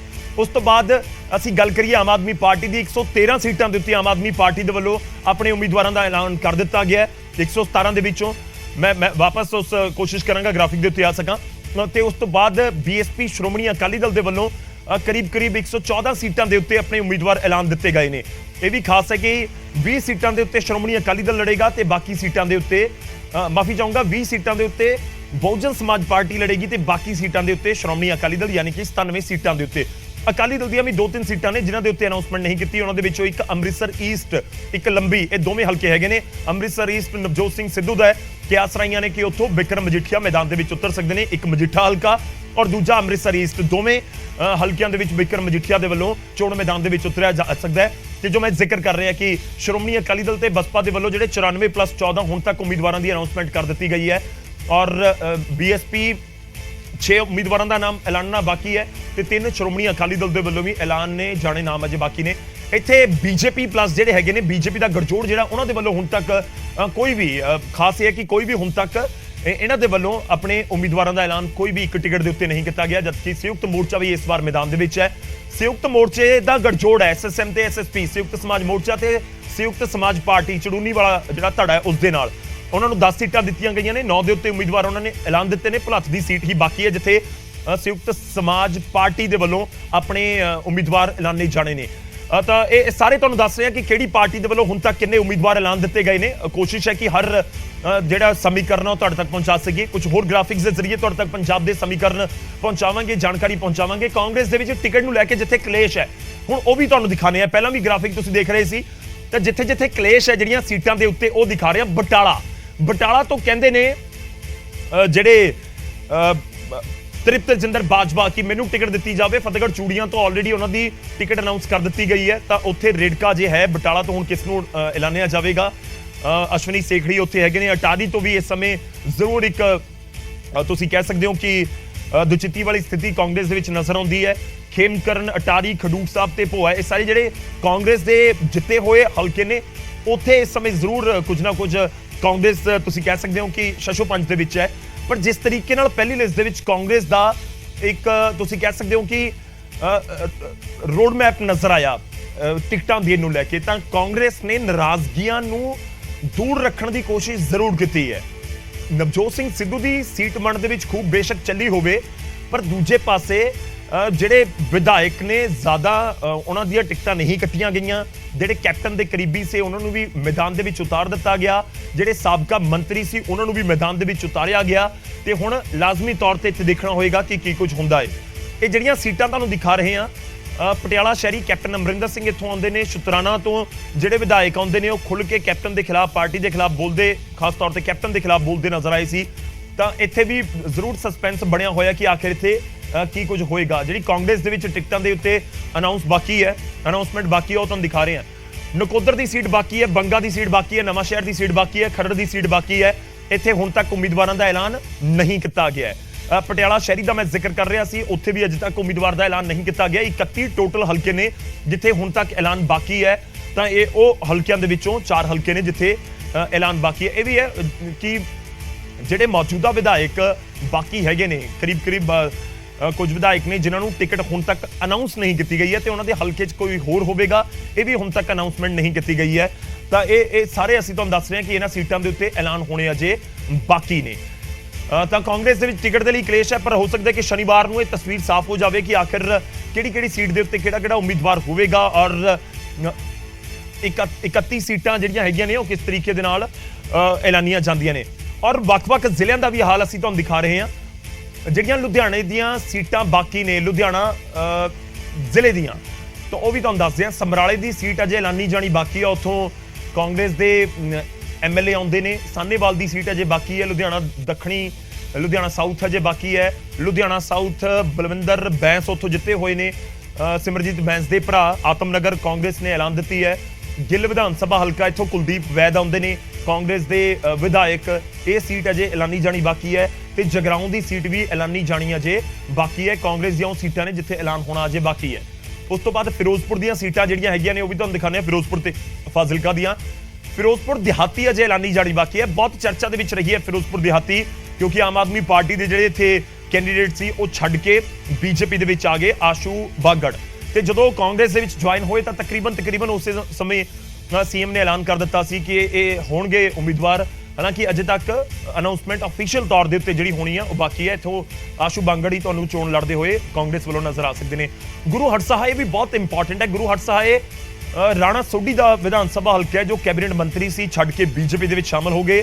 ਉਹਨਾਂ ਦੇ ਬੀਜੇਪੀ 'ਚ ਸ਼ਾਮਲ ਹੋਣ ਤੋਂ ਬਾਅਦ ਵੀ ਬਹੁਤ ਸਾਰੀਆਂ ਕਿਆਸਰਾਈਆਂ ਇਸ ਸਮੇਂ ਲੱਗ ਰਹੀਆਂ ਨੇ। ਇੱਥੋਂ ਤੱਕ ਜਾਣਕਾਰੀਆਂ ਆ ਰਹੀਆਂ ਨੇ ਕਿ ਉਹ ਕਮਬੈਕ ਕਰ ਸਕਦੇ ਨੇ ਪਾਰਟੀ ਦੇ ਵਿੱਚ, ਜਾਂ ਕੀ ਅੱਗੇ ਉਹਨਾਂ ਦਾ ਸਿਆਸੀ ਕਦਮ ਹੋਏਗਾ ਉਸ ਦੇ ਉੱਤੇ ਨਜ਼ਰ ਹੈ। ਜਲਾਲਾਬਾਦ ਸੁਖਬੀਰ ਬਾਦਲ ਦਾ ਹਲਕਾ ਹੈ, ਇੱਥੋਂ ਰਵਿੰਦਰ ਆਮਲਾ ਆਉਂਦੇ ਨੇ, ਜਿਹੜੇ ਜ਼ਿਮਨੀ ਚੋਣ ਜਿੱਤੇ ਸੀ ਕਾਂਗਰਸ ਦੇ ਵਿਧਾਇਕ। ਮੌਜੂਦਾ ਸਮੇਂ ਦੇ ਵਿੱਚ ਅਜੇ ਤੱਕ ਉਹਨਾਂ ਦੀ ਟਿਕਟ ਅਨਾਉਂਸ ਨਹੀਂ ਹੋਈ। ਇਹ ਵੀ ਜਾਣਕਾਰੀਆਂ ਮਿਲ ਰਹੀਆਂ ਕਿ ਜਿਹੜੇ ਰਮਿੰਦਰ ਆਮਲਾ ਉਹ ਆਪਣਾ ਹਲਕਾ ਬਦਲ ਕੇ ਗੁਰੂ ਹਰਸਹਾਏ ਜਾ ਸਕਦੇ ਨੇ ਫਿਰੋਜ਼ਪੁਰ ਜ਼ਿਲ੍ਹੇ ਦੇ ਵਿੱਚ। ਨਾਲ ਨੇ ਫਿਰੋਜ਼ਪੁਰ ਫਾਜ਼ਿਲਕਾ। ਤਾਂ ਜਲਾਲਾਬਾਦ ਤੋਂ ਕੌਣ ਮੈਦਾਨ ਦੇ ਵਿੱਚ ਹੋਵੇਗਾ ਉਸ ਤੇ ਨਜ਼ਰ ਹੈ। ਫਾਜ਼ਿਲਕਾ ਵਿਧਾਨ ਸਭਾ ਸੀਟ ਵੀ ਅਜੇ ਐਲਾਨੀ ਜਾਣੀ ਬਾਕੀ ਹੈ। ਤੇ ਉਹ ਸੀਟਾਂ ਅਸੀਂ ਤੁਹਾਨੂੰ ਦਿਖਾ ਰਹੇ ਹਾਂ ਜਿੱਥੇ ਐਲਾਨ ਹੋਣੇ ਅਜੇ ਬਾਕੀ ਹੈ। ਉਸ ਤੋਂ ਬਾਅਦ ਜੇ ਮੈਂ ਰੁਕ ਕਰਾਂ ਮੁਕਤਸਰ ਸਾਹਿਬ ਦਾ, ਤਾਂ ਇਹ ਸੀਟ ਦੇ ਉੱਤੇ ਵੀ ਅਜੇ ਅਨਾਉਂਸਮੈਂਟ ਬਾਕੀ ਹੈ। ਮੁਕਤਸਰ ਸਾਹਿਬ ਦੀ ਸੀਟ ਤੇ ਆ ਫਰੀਦਕੋਟ ਜ਼ਿਲ੍ਹੇ ਦੀਆਂ 2 ਸੀਟਾਂ ਨੇ, ਕੋਟਕਪੂਰਾ ਤੇ ਜੈਤੋ। ਫਰੀਦਕੋਟ ਦੀ ਕਿੱਕੀ ਢਿੱਲੋਂ ਨੂੰ ਟਿਕਟ ਦੇ ਦਿੱਤੀ ਗਈ ਕਾਂਗਰਸ ਦੇ ਵੱਲੋਂ। ਕੋਟਕਪੂਰਾ ਤੇ ਜੈਤੋ ਤੋਂ ਅੱਜ ਤੱਕ ਕੋਈ ਵੀ ਅਨਾਉਂਸਮੈਂਟ ਨਹੀਂ ਕੀਤੀ ਗਈ ਹੈ। ਮੁਕਤਸਰ ਸਾਹਿਬ ਦੇ ਵਿੱਚ ਵੀ ਕਾਂਗਰਸ ਨੂੰ ਹਾਰ ਦਾ ਸਾਹਮਣਾ ਕਰਨਾ ਪਿਆ ਸੀ 2017 ਦੇ ਵਿੱਚ। ਉੱਥੇ ਰੋਜ਼ੀ ਬਰਕੰਦੀ ਬਤੌਰ ਵਿਧਾਇਕ ਚੁਣ ਕੇ ਆਏ ਸੀ, ਤਾਂ ਉਸ ਸੀਟ ਦੇ ਉੱਤੇ ਵੀ ਹੁਣ ਤੱਕ ਐਲਾਨ ਨਹੀਂ ਕੀਤਾ ਗਿਆ। 2 ਜ਼ਿਲ੍ਹਿਆਂ ਦਾ ਅਸੀਂ ਜ਼ਿਕਰ ਕਰ ਰਹੇ ਹਾਂ। ਹਾਲਾਂਕਿ ਗਿੱਦੜਬਾਹਾ ਤੋਂ ਮੁਕਤਸਰ ਦੇ ਵਿੱਚ ਹੀ ਆਉਂਦਾ ਗਿੱਦੜਬਾਹਾ, ਉੱਥੋਂ ਰਾਜਾ ਵੜਿੰਗ ਨੂੰ ਪਹਿਲਾਂ ਹੀ ਅਨਾਉਂਸਮੈਂਟ ਕਰ ਦਿੱਤਾ ਗਿਆ ਕੈਬਨਿਟ ਮੰਤਰੀ ਨੇ, ਔਰ ਉਹਨਾਂ ਦਾ ਹਲਕਾ ਵੀ ਹੈ। ਤਾਂ ਇਹ ਉਹ ਸੀਟਾਂ ਨੇ ਜਿੱਥੇ ਅੱਜ ਤੱਕ ਕਾਂਗਰਸ ਨੇ ਐਲਾਨ ਨਹੀਂ ਕੀਤਾ, ਤਾਂ ਕਿ ਇਹਨਾਂ ਸੀਟਾਂ ਦੇ ਉੱਤੇ ਜਿੱਥੋਂ ਮੌਜੂਦਾ ਵਿਧਾਇਕ ਵੀ ਕਾਂਗਰਸ ਦੇ ਨੇ, ਉੱਥੇ ਕੋਈ ਵੱਖਰੇ ਸਮੀਕਰਨ ਨਜ਼ਰ ਆ ਸਕਦੇ ਨੇ ਕਿ ਕਾਂਗਰਸ ਦੇ ਵੱਲੋਂ ਆਪਣੇ ਕੁਝ ਮੌਜੂਦਾ ਵਿਧਾਇਕਾਂ ਨੂੰ ਕੋਈ ਝਟਕਾ ਦਿੱਤਾ ਜਾ ਸਕਦਾ ਹੈ। ਇਹ ਬਹੁਤ ਕਿਆਸ ਲੱਗ ਰਹੇ ਨੇ। ਪਹਿਲੀ ਲਿਸਟ ਦੇ ਵਿੱਚ ਨਜ਼ਰ ਮਾਰੀਏ ਤਾਂ ਕੁਝ ਵਿਧਾਇਕਾਂ ਦੀ ਟਿਕਟ ਕੱਟੀ ਗਈ ਹੈ, ਜਿਨ੍ਹਾਂ ਦੇ ਵਿੱਚ ਇੱਕ ਨਾਮ, ਜੇ ਅਸੀਂ ਵੱਖ-ਵੱਖ ਵਿਧਾਨ ਸਭਾ ਹਲਕਿਆਂ ਦਾ ਜ਼ਿਕਰ ਕਰੀਏ, ਬੱਲੂਆਣਾ ਤੋਂ ਜਿਹੜਾ ਮੌਜੂਦਾ ਵਿਧਾਇਕ ਸੀ ਨਥੂਰਾਮ, ਉਹਨਾਂ ਦੀ ਟਿਕਟ ਕੱਟ ਦਿੱਤੀ ਗਈ ਔਰ ਵੱਖ-ਵੱਖ ਥਾਵਾਂ ਦੇ ਉੱਤੇ ਟਿਕਟਾਂ ਕੱਟੀਆਂ ਗਈਆਂ ਨੇ। ਤੇ ਉਸ ਤੋਂ ਬਾਅਦ ਮੈਂ ਰੁਕ ਕਰਦਾ ਹਾਂ ਇਹ ਮਾਨਸਾ ਜ਼ਿਲ੍ਹਾ ਤੇ ਸੰਗਰੂਰ ਜ਼ਿਲ੍ਹਾ, ਜਿੱਥੇ ਅਜੇ ਟਿਕਟ ਅਨਾਉਂਸ ਕਰਨੀ ਬਾਕੀ ਹੈ। ਸਰਦੂਲਗੜ੍ਹ ਦੀ ਟਿਕਟ ਅਜੇ ਬਾਕੀ ਹੈ, ਕਿਉਂਕਿ ਸਰਦੂਲਗੜ੍ਹ ਨੂੰ ਲੈ ਕੇ ਪਹਿਲਾਂ ਬਹੁਤ ਚਰਚਾਵਾਂ ਸੀ ਕਿ ਸਰਦੂਲਗੜ੍ਹ ਤੋਂ ਜਿਹੜੇ ਸਿੱਧੂ ਮੂਸੇਵਾਲਾ ਹੋ ਸਕਦੇ ਨੇ। ਖੈਰ, ਉਹ ਮਾਨਸਾ ਤੋਂ ਅਨਾਉਂਸ ਕਰ ਦਿੱਤੇ ਗਏ। ਮਾਨਸਾ ਵਿਧਾਨ ਸਭਾ ਹਲਕਾ ਉਹ ਚੋਣ ਲੜ ਰਹੇ ਨੇ। ਦਿੜਬਾ ਤੋਂ ਵੀ ਅਜੇ ਅਨਾਉਂਸਮੈਂਟ ਬਾਕੀ ਹੈ, ਸੁਨਾਮ ਤੋਂ ਵੀ ਅਜੇ ਬਾਕੀ ਹੈ। ਦੋਵੇਂ ਸੀਟਾਂ, ਇਨਫੈਕਟ 3 ਸੀਟਾਂ ਜਿਹੜੀਆਂ ਕਾਂਗਰਸ ਦੇ ਕੋਲ ਨਹੀਂ ਸੀ, ਅਸੀਂ ਉਸ ਦਾ ਜ਼ਿਕਰ ਕਰ ਰਹੇ ਹਾਂ। ਦਿੜਬਾ ਤੋਂ ਹਰਪਾਲ ਚੀਮਾ ਜਿੱਤ ਕੇ ਆਏ, ਜੋ ਵਿਰੋਧੀ ਧਿਰ ਦੇ ਆਗੂ ਚੁਣੇ ਗਏ ਆਮ ਆਦਮੀ ਪਾਰਟੀ ਦੇ। ਸੁਨਾਮ ਤੋਂ ਅਮਨ ਅਰੋੜਾ ਜਿੱਤ ਕੇ ਆਏ, ਜੋ ਇੱਕ ਵਾਰ ਫਿਰ ਤੋਂ ਉੱਥੋਂ ਤੋਂ ਉਮੀਦਵਾਰ ਨੇ। ਦਿੜਬਾ ਤੋਂ ਵੀ ਹਰਪਾਲ ਚੀਮਾ ਉਮੀਦਵਾਰ ਨੇ। ਤਾਂ ਇਹ ਉਹ ਸੀਟਾਂ ਨੇ ਜਿੱਥੇ ਆਮ ਆਦਮੀ ਪਾਰਟੀ ਦਾ 2017 ਦੇ ਵਿੱਚ ਜ਼ਬਰਦਸਤ ਪ੍ਰਭਾਵ ਰਿਹਾ ਸੀ। ਇਸ ਕਰਕੇ ਇਹ ਸੀਟਾਂ ਦੇ ਉੱਤੇ ਅੱਜ ਤੱਕ ਸ਼ਾਇਦ ਇਸ ਕਰਕੇ ਅਨਾਉਂਸਮੈਂਟ ਨਹੀਂ ਹੋਈ। ਉਸ ਤੋਂ ਬਾਅਦ ਬਰਨਾਲਾ ਜ਼ਿਲ੍ਹੇ ਦੀਆਂ ਵੀ ਸੀਟਾਂ ਅਸੀਂ ਤੁਹਾਨੂੰ ਦਿਖਾ ਦਿੰਦੇ ਹਾਂ। ਇੱਥੇ ਵੀ ਅਨਾਉਂਸਮੈਂਟ ਨਹੀਂ ਹੋਈ। 3 ਸੀਟਾਂ ਦੀ ਅਨਾਉਂਸਮੈਂਟ ਨਹੀਂ ਕੀਤੀ ਗਈ ਹੈ। ਇਹ ਆਮ ਆਦਮੀ ਪਾਰਟੀ ਨੇ ਇੱਥੇ ਜਿੱਤ ਹਾਸਲ ਕੀਤੀ ਸੀ। ਭਦੌੜ, ਬਰਨਾਲਾ ਤੇ ਮਹਿਲ ਕਲਾਂ, ਇਹ 3 ਸੀਟਾਂ ਅਜੇ ਅਨਾਉਂਸਮੈਂਟ ਕੀਤੀ ਜਾਣੀ ਬਾਕੀ ਹੈ ਕਾਂਗਰਸ ਦੇ ਵੱਲੋਂ। ਜਿਹੜੀਆਂ 31 ਸੀਟਾਂ ਬਾਕੀ ਨੇ, ਉਹਨਾਂ ਦੇ ਵਿੱਚੋਂ ਇਹ ਅਸੀਂ ਤੁਹਾਨੂੰ ਦਿਖਾ ਰਹੇ ਹਾਂ ਕਿ ਜਿੱਥੇ ਕਾਂਗਰਸ ਨੇ ਅੱਜ ਤੱਕ ਆਪਣੀ ਟਿਕਟਾਂ ਦੇ ਪੱਤੇ ਨਹੀਂ ਖੋਲੇ ਨੇ ਕਿ ਆਖਿਰ ਉੱਥੋਂ ਕੌਣ ਉਮੀਦਵਾਰ ਹੋਵੇਗਾ। ਤਾਂ ਮੌਜੂਦਾ ਵਿਧਾਇਕਾਂ ਨੂੰ ਟਿਕਟ ਦਾ ਜਿਨ੍ਹਾਂ ਨੂੰ ਇੰਤਜ਼ਾਰ ਆ ਉਹ ਤੁਹਾਨੂੰ ਦਿਖਾ ਰਹੇ ਹਾਂ। ਜੋਗਿੰਦਰਪਾਲ ਭੋਆ ਖੂਬ ਚਰਚਾ ਦੇ ਵਿੱਚ ਰਹੇ ਨੇ ਔਰ ਕਈ ਕੰਟਰੋਵਰਸੀਜ਼ ਉਹਨਾਂ ਦੇ ਨਾਮ ਨਾਲ ਜੁੜੀਆਂ, ਤੇ ਭੋਆ ਤੋਂ ਅੱਜ ਤੱਕ ਇਹ ਮਾਝੇ ਤੋਂ ਆਉਂਦੇ ਨੇ। ਤੇ ਜੋਗਿੰਦਰਪਾਲ ਭੋਆ ਮੌਜੂਦਾ ਵਿਧਾਇਕ ਨੇ, ਪਰ ਟਿਕਟ ਹੁਣ ਤੱਕ ਅਨਾਉਂਸ ਨਹੀਂ ਕੀਤੀ ਗਈ ਹੈ। ਉਸ ਤੋਂ ਬਾਅਦ ਤਰਸੇਮ ਡੀਸੀ ਦੀ ਟਿਕਟ ਅੱਜ ਤੱਕ ਅਨਾਉਂਸ ਨਹੀਂ ਕੀਤੀ ਗਈ ਹੈ, ਜਾਂ ਉਹਨਾਂ ਦੇ ਹਲਕੇ 'ਚ ਵੀ ਕਿਸੇ ਦੀ ਟਿਕਟ ਅਨਾਉਂਸ ਨਹੀਂ ਹੋਈ ਹੈ। ਅਟਾਰੀ ਤੋਂ ਆਉਂਦੇ ਨੇ ਉਹ ਜਿੱਤ ਕੇ। ਤੇ ਉਹ ਹਲਕੇ ਮੈਂ ਤੁਹਾਨੂੰ ਦਿਖਾ ਰਿਹਾ ਜਿੱਥੇ ਮੌਜੂਦਾ ਸਮੇਂ ਦੇ ਵਿੱਚ ਕਾਂਗਰਸ ਦੇ ਵਿਧਾਇਕ ਨੇ, ਪਰ ਕਾਂਗਰਸ ਨੇ ਹੁਣ ਤੱਕ ਆਪਣੇ ਉਮੀਦਵਾਰਾਂ ਦਾ ਐਲਾਨ ਕੀਤਾ ਨਹੀਂ ਹੈ। ਉਸ ਤੋਂ ਬਾਅਦ ਖੇਮਕਰਨ ਵੀ ਸੁਖਪਾਲ ਭੁੱਲਰ ਇੱਥੋਂ ਜਿੱਤ ਕੇ ਆਏ ਸੀ। ਇਹ ਸਰਹੱਦੀ ਇਲਾਕੇ ਨੇ ਅਤੇ ਇੱਥੇ ਕਿਸ ਤਰੀਕੇ ਦੇ ਨਾਲ ਮਾਝੇ ਦੀਆਂ ਟਿਕਟਾਂ ਅਸੀਂ ਤੁਹਾਨੂੰ ਦਿਖਾਈਆਂ ਨੇ। ਤਾਂ ਉੱਥੇ ਕੀ ਕੁਝ ਹੋਏਗਾ ਲਾਜ਼ਮੀ ਤੌਰ ਤੇ ਸਭ ਨੂੰ ਇੰਤਜ਼ਾਰ ਹੈ। ਇਹ ਖਡੂਰ ਸਾਹਿਬ ਦੀ ਸੀਟ ਬਹੁਤ ਅਹਿਮ ਹੈ। ਸਿੱਕੀ ਕੈਪਟਨ ਦੇ ਕਰੀਬੀ ਕਹੇ ਜਾਂਦੇ ਰਹੇ ਨੇ। ਜਦੋਂ ਬੇਅਦਬੀ ਦਾ ਮਾਮਲਾ 2015 ਦੇ ਵਿੱਚ ਬਰਗਾੜੀ 'ਚ ਹੋਇਆ ਤਾਂ ਸਿੱਕੀ ਨੇ ਆਪਣੇ ਵਿਧਾਨ ਸਭਾ ਹਲਕੇ ਤੋਂ ਅਸਤੀਫਾ ਦੇ ਦਿੱਤਾ ਸੀ। ਉਸ ਤੋਂ ਬਾਅਦ ਮੈਦਾਨ ਦੇ ਵਿੱਚ ਆਏ। 2017 ਦੇ ਵਿੱਚ ਉਹਨਾਂ ਨੇ ਜਿੱਤ ਹਾਸਲ ਕੀਤੀ ਖਡੂਰ ਸਾਹਿਬ ਤੋਂ, ਇੱਕ ਵਾਰ ਫਿਰ ਤੋਂ ਉਹ MLA ਬਣੇ। ਤੇ ਫਿਲਹਾਲ ਉਹਨਾਂ ਦੀ ਟਿਕਟ ਰਮਨਜੀਤ ਸਿੱਕੀ ਦੀ ਅਨਾਉਂਸ ਨਹੀਂ ਕੀਤੀ ਗਈ ਹੈ। ਨਵਾਂ ਸ਼ਹਿਰ ਤੋਂ ਅੰਗਦ ਸੈਣੀ ਦੀ ਟਿਕਟ ਹੁਣ ਤੱਕ ਅਨਾਉਂਸ ਨਹੀਂ ਹੋਈ। ਇਹ ਇੱਕ ਨੌਜਵਾਨ ਆਗੂ ਨੇ ਕਾਂਗਰਸ ਦੇ। ਨਵਾਂ ਸ਼ਹਿਰ ਤੋਂ ਹੁਣ ਇਹ ਜਾਂਦੇ ਨੇ ਕਾਂਗਰਸ ਦੇ ਵਿੱਚ ਜਾਂ ਨਹੀਂ, ਇੱਕ ਵੱਡਾ ਸਵਾਲ ਹੈ। ਅੰਗਦ ਸੈਣੀ ਦੀ ਪਤਨੀ ਜ਼ਰੂਰ, ਕਿਉਂਕਿ ਉੱਤਰ ਪ੍ਰਦੇਸ਼ ਤੋਂ ਨੇ, ਤੇ ਉਹਨਾਂ ਦੇ ਵੱਲੋਂ ਜ਼ਰੂਰ ਕਾਂਗਰਸ ਹਾਈ ਕਮਾਂਡ ਦੇ ਉੱਤੇ ਨਿਸ਼ਾਨੇ ਸਾਧੇ ਜਾਂਦੇ ਰਹੇ ਨੇ। ਇਸ ਕਰਕੇ ਉਹ ਥੋੜਾ ਜਿਹਾ ਕਾਂਗਰਸ ਦੇ ਨਾਲ ਉਹਨਾਂ ਦੇ ਜਿਹੜੇ ਸਮੀਕਰਨ ਨੇ ਉਹ ਫਿੱਟ ਵੀ ਨਹੀਂ ਬੈਠਦੇ ਔਰ ਉਹ ਛੱਡ ਵੀ ਗਏ ਕਾਂਗਰਸ। ਤਾਂ ਅੰਗਦ ਸੈਣੀ ਨੂੰ ਟਿਕਟ ਮਿਲੇਗੀ ਜਾਂ ਨਹੀਂ ਮਿਲੇਗੀ, ਅੱਜ ਤੱਕ ਉਹਨਾਂ ਨੂੰ ਇੰਤਜ਼ਾਰ ਹੈ। ਪਰ ਇਹ ਵੀ ਨਾਮ ਬਹੁਤ ਅਹਿਮ ਹੈ, ਅਮਰੀਕ ਸਿੰਘ ਢਿੱਲੋਂ ਸਮਰਾਲਾ ਤੋਂ। ਇਹ ਵੱਡਾ ਆਗੂ ਉੱਥੇ ਦਾ ਕਿਹਾ ਜਾਂਦਾ ਹੈ, ਪਰ ਸਮਰਾਲਾ ਦੇ ਵਿੱਚ ਹੁਣ ਤੱਕ ਉਹਨਾਂ ਦੀ ਟਿਕਟ ਅਨਾਉਂਸ ਨਹੀਂ ਕੀਤੀ ਗਈ ਹੈ। ਸਮਰਾਲਾ ਦੇ ਵਿੱਚ ਇੰਟਰਸਟਿੰਗ ਇਸ ਕਰਕੇ ਵੀ ਇਸ ਵਾਰ ਚੋਣ ਹੋਣ ਦੀ ਉਮੀਦ ਹੈ ਕਿਉਂਕਿ ਸਮਰਾਲਾ ਤੋਂ ਹੀ ਬਲਬੀਰ ਸਿੰਘ ਰਾਜੇਵਾਲ ਚੋਣ ਮੈਦਾਨ ਦੇ ਵਿੱਚ ਹੋਣਗੇ, ਜਿਹੜੇ ਸੰਯੁਕਤ ਸਮਾਜ ਮੋਰਚੇ ਦੇ ਜ਼ਰੀਏ ਆਪਣੇ ਚੋਣ ਪਿੰਡ ਦੇ ਵਿੱਚ ਉਤਰ ਰਹੇ ਨੇ ਤੇ ਆਪਣੀ ਕਿਸਮਤ ਅਜ਼ਮਾ ਰਹੇ ਨੇ। ਤੇ ਉਹ ਜਿਹੜੇ ਵਿਧਾਇਕ ਨੇ ਜਿਨ੍ਹਾਂ ਦੀ ਅੱਜ ਤੱਕ ਟਿਕਟ ਦੀ ਜਿਹੜੀ ਉਮੀਦ ਹੈ ਅੱਜ ਤੱਕ ਪੂਰੀ ਨਹੀਂ ਹੋਈ ਹੈ। ਉਸ ਤੋਂ ਬਾਅਦ ਕੁਲਦੀਪ ਸਿੰਘ ਵੈਦ ਗਿੱਲ ਹਲਕੇ ਤੋਂ ਆਉਂਦੇ ਨੇ, ਮੌਜੂਦਾ ਵਿਧਾਇਕ ਨੇ, ਸਾਬਕਾ IAS ਆਫੀਸਰ ਨੇ ਔਰ ਹੁਣ ਤੱਕ ਇਹਨਾਂ ਦੀ ਵੀ ਟਿਕਟ ਅਨਾਉਂਸ ਨਹੀਂ ਹੋਈ ਹੈ। ਉਸ ਤੋਂ ਬਾਅਦ ਸਤਕਾਰ ਕੌਰ ਗਹਿਰੀ ਫਿਰੋਜ਼ਪੁਰ ਦਿਹਾਤੀ, ਇਹਨਾਂ ਦੀ ਟਿਕਟ ਕੱਟੇ ਜਾਣ ਦੀਆਂ ਬਹੁਤ ਚਰਚਾਵਾਂ ਨੇ ਕਿਉਂਕਿ ਫਿਰੋਜ਼ਪੁਰ ਦਿਹਾਤੀ ਤੋਂ ਜੋ ਮੈਂ ਪਹਿਲਾਂ ਜ਼ਿਕਰ ਕਰ ਰਿਹਾ ਸੀ ਕਿ ਆਮ ਆਦਮੀ ਪਾਰਟੀ ਛੱਡ ਕੇ ਆਏ, ਉੱਥੇ ਦੇ ਉਹਨਾਂ ਦੇ ਉਮੀਦਵਾਰ ਆਮ ਆਦਮੀ ਪਾਰਟੀ ਦੇ ਆਸ਼ੂ ਬਾਂਗੜ, ਉਹਨਾਂ ਦੀ ਟਿਕਟ ਤਕਰੀਬਨ ਫਿਰੋਜ਼ਪੁਰ ਦਿਹਾਤੀ ਤੋਂ ਕਨਫਰਮ ਹੈ। ਦਵਿੰਦਰ ਸਿੰਘ ਗੁਬਾਇਆ ਆਪਣੇ ਬਿਆਨਾਂ ਨੂੰ ਲੈ ਕੇ ਖੂਬ ਚਰਚਾ ਦੇ ਵਿੱਚ ਰਹੇ ਨੇ। 2017 ਦੇ ਵਿੱਚ ਉਮਰ ਨੂੰ ਲੈ ਕੇ ਵਿਰੋਧੀਆਂ ਦੇ ਵੱਲੋਂ ਨਿਸ਼ਾਨੇ ਸਾਧੇ ਗਏ ਸੀ। ਅੱਜ ਤੱਕ ਇਹਨਾਂ ਦੀ ਵੀ ਟਿਕਟ ਅਨਾਉਂਸ ਨਹੀਂ ਕੀਤੀ ਗਈ ਹੈ। ਕੁਲਦੀਪ ਵੈਦ, ਸਤਕਾਰ ਕੌਰ ਗਹਿਰੀ ਤੇ ਦਵਿੰਦਰ ਗੁਬਾਇਆ ਇਹਨਾਂ ਦੀ ਟਿਕਟ ਹੁਣ ਤੱਕ ਅਨਾਉਂਸ ਨਹੀਂ ਹੋਈ ਹੈ, ਇਹਨਾਂ ਨੂੰ ਇੰਤਜ਼ਾਰ ਹੋਏਗਾ। ਹਾਲਾਂਕਿ ਕੁਲਦੀਪ ਵੈਦ ਦਾ ਤੁਸੀਂ ਕਹਿ ਸਕਦੇ ਹੋ ਕਿ ਅਪਰ ਹੈਂਡ ਨਜ਼ਰ ਆਉਂਦਾ ਹੈ, ਜਿਸ ਤਰੀਕੇ ਨਾਲ ਉਹ ਨਜ਼ਰ ਆਏ ਨੇ ਪਿਛਲੇ ਕੁਝ ਸਮੇਂ ਦੇ ਵਿੱਚ ਕਿ ਉਹਨਾਂ ਦੀ ਟਿਕਟ ਤਕਰੀਬਨ ਪੱਕੀ ਹੋਏਗੀ। ਉਸ ਤੋਂ ਬਾਅਦ ਜੋ ਮੈਂ ਪਹਿਲਾਂ ਜ਼ਿਕਰ ਕਰ ਰਿਹਾ ਸੀ ਕਿ ਇਹ ਉਹ ਵਿਧਾਇਕ ਨੇ ਜਿਨ੍ਹਾਂ ਨੇ ਬਹੁਤ ਖੁੱਲ੍ਹ ਕੇ ਕੈਪਟਨ ਦੇ ਖਿਲਾਫ ਬੋਲੇ।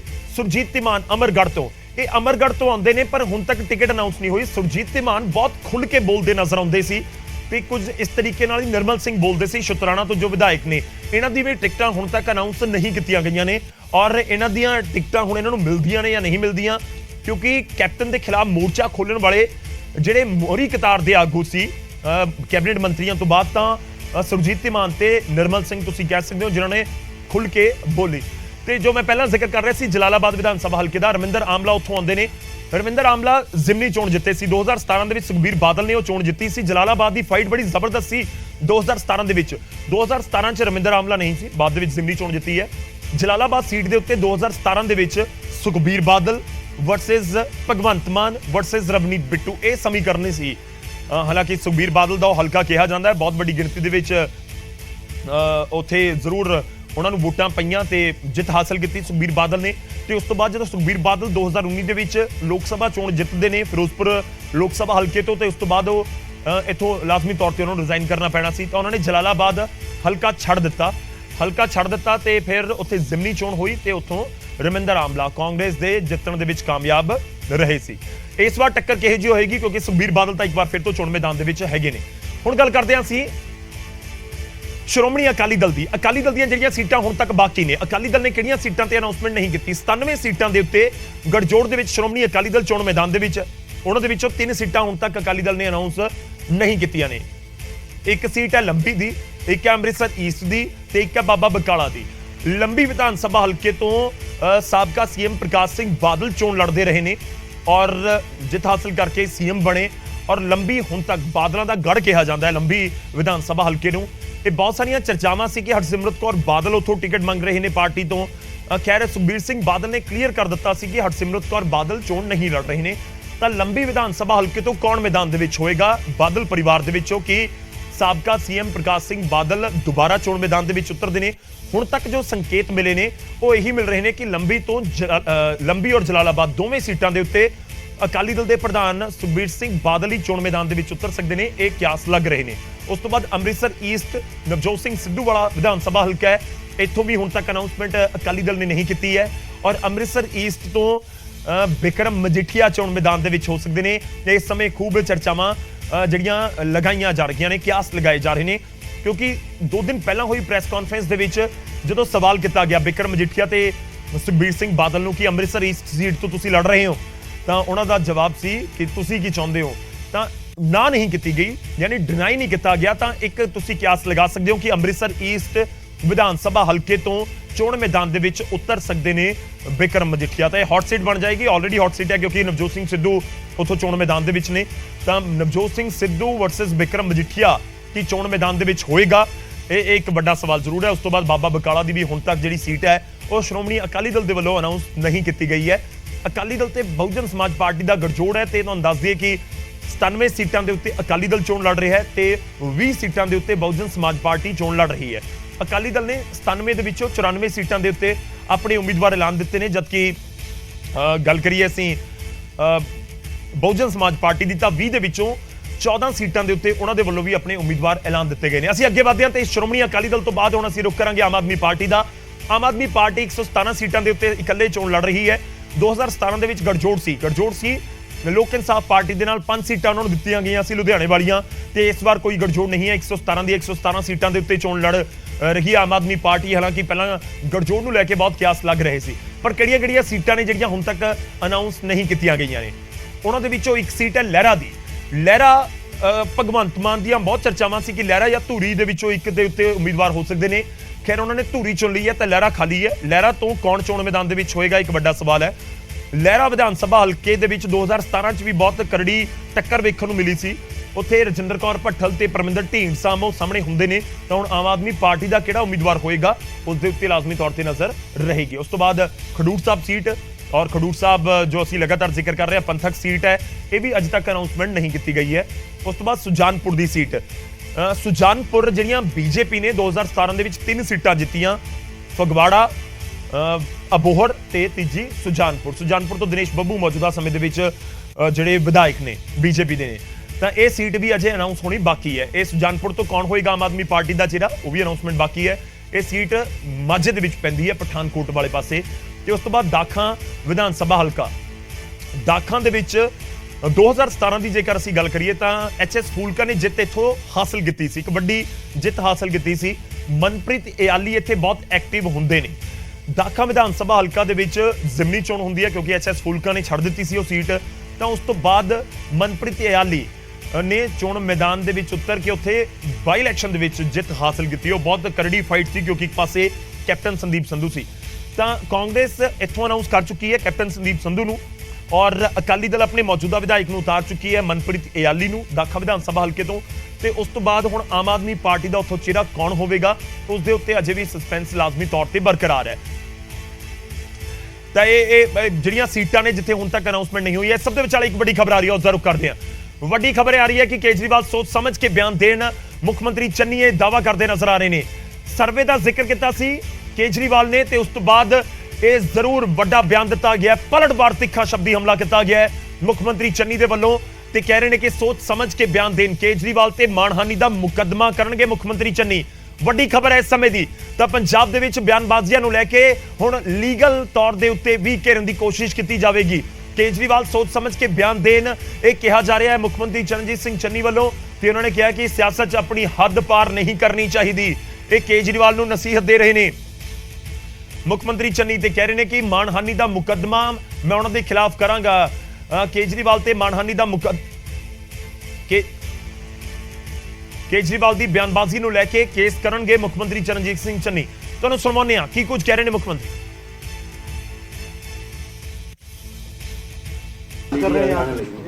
ਅੱਜ ਅਸੀਂ ਆਪਣੀ ਚਮਕੌਰ ਸਾਹਿਬ ਇਲੈਕਸ਼ਨ ਦੀ ਸ਼ੁਰੂਆਤ ਲਈ ਕਰਨ ਵਾਸਤੇ ਪਹਿਲਾਂ ਗੁਰੂ ਸਾਹਿਬ ਦਾ ਓਟ ਆਸਰਾ ਲੈਣ ਵਾਸਤੇ ਅਸੀਂ ਅਜੇ ਚੋਣ ਦੀ ਸ਼ੁਰੂਆਤ ਨਹੀਂ ਕੀਤੀ। ਪਹਿਲਾਂ ਅਸੀਂ ਅਖੰਡ ਪਾਠ ਕਰਾਉਣ ਵਾਸਤੇ ਅੱਜ ਸ਼ੁਰੂਆਤ ਕੀਤੀ ਹੈ। ਗੁਰੂ ਸਾਹਿਬ ਦੀ ਸਵਾਰੀ ਇੱਥੇ ਆਈ ਹੈ। ਮੇਰੇ ਇੱਥੇ 3 ਇਲੈਕਸ਼ਨ ਪਹਿਲਾਂ ਇੱਥੋਂ ਹੀ ਲੜੇ ਗਏ, ਇਹ ਚੌਥਾ ਇਲੈਕਸ਼ਨ ਹੈ। ਤਾਂ ਅਸੀਂ ਗੁਰੂ ਸਾਹਿਬ ਅੱਜ ਆਏ ਹੈ। ਗੁਰੂ ਗ੍ਰੰਥ ਸਾਹਿਬ ਦੇ ਰੱਬੀ ਬਾਣੀ ਦੇ ਅਖੰਡ ਪਾਠ ਸ਼ੁਰੂ ਹੋਏ ਆ, ਪਰਸੋਂ ਨੂੰ ਭੋਗ ਪੈਣਗੇ। ਅਜੇ ਸਾਰਾ ਧਾਰਮਿਕ ਕੰਮ ਹੈ, ਉਸ ਤੋਂ ਬਾਅਦ ਅਸੀਂ ਚੋਣ ਦੀ ਸ਼ੁਰੂਆਤ ਕਰਾਂਗੇ। ਪਹਿਲਾਂ ਗੁਰੂ ਸਾਹਿਬ ਦਾ ਓਟ ਆਸਰਾ ਲਿਆ, ਉਸੇ ਵਾਸਤੇ ਅੱਜ ਅਸੀਂ ਇੱਥੇ ਆਏ ਹਾਂ ਪਰਿਵਾਰ ਸਮੇਤ। ਸਰ ਕੇਜਰੀਵਾਲ ਜੀ ਕਹਿ ਰਹੇ ਕਹਿੰਦੇ ਜੀ ਸਾਡਾ ਸਰਵੇ ਕਹਿ ਰਿਹਾ ਕਿ ਚਰਨਜੀਤ ਚੰਨੀ ਚਮਕੌਰ ਸਾਹਿਬ ਤੋਂ ਇਲੈਕਸ਼ਨ ਹਾਰ ਰਿਹਾ।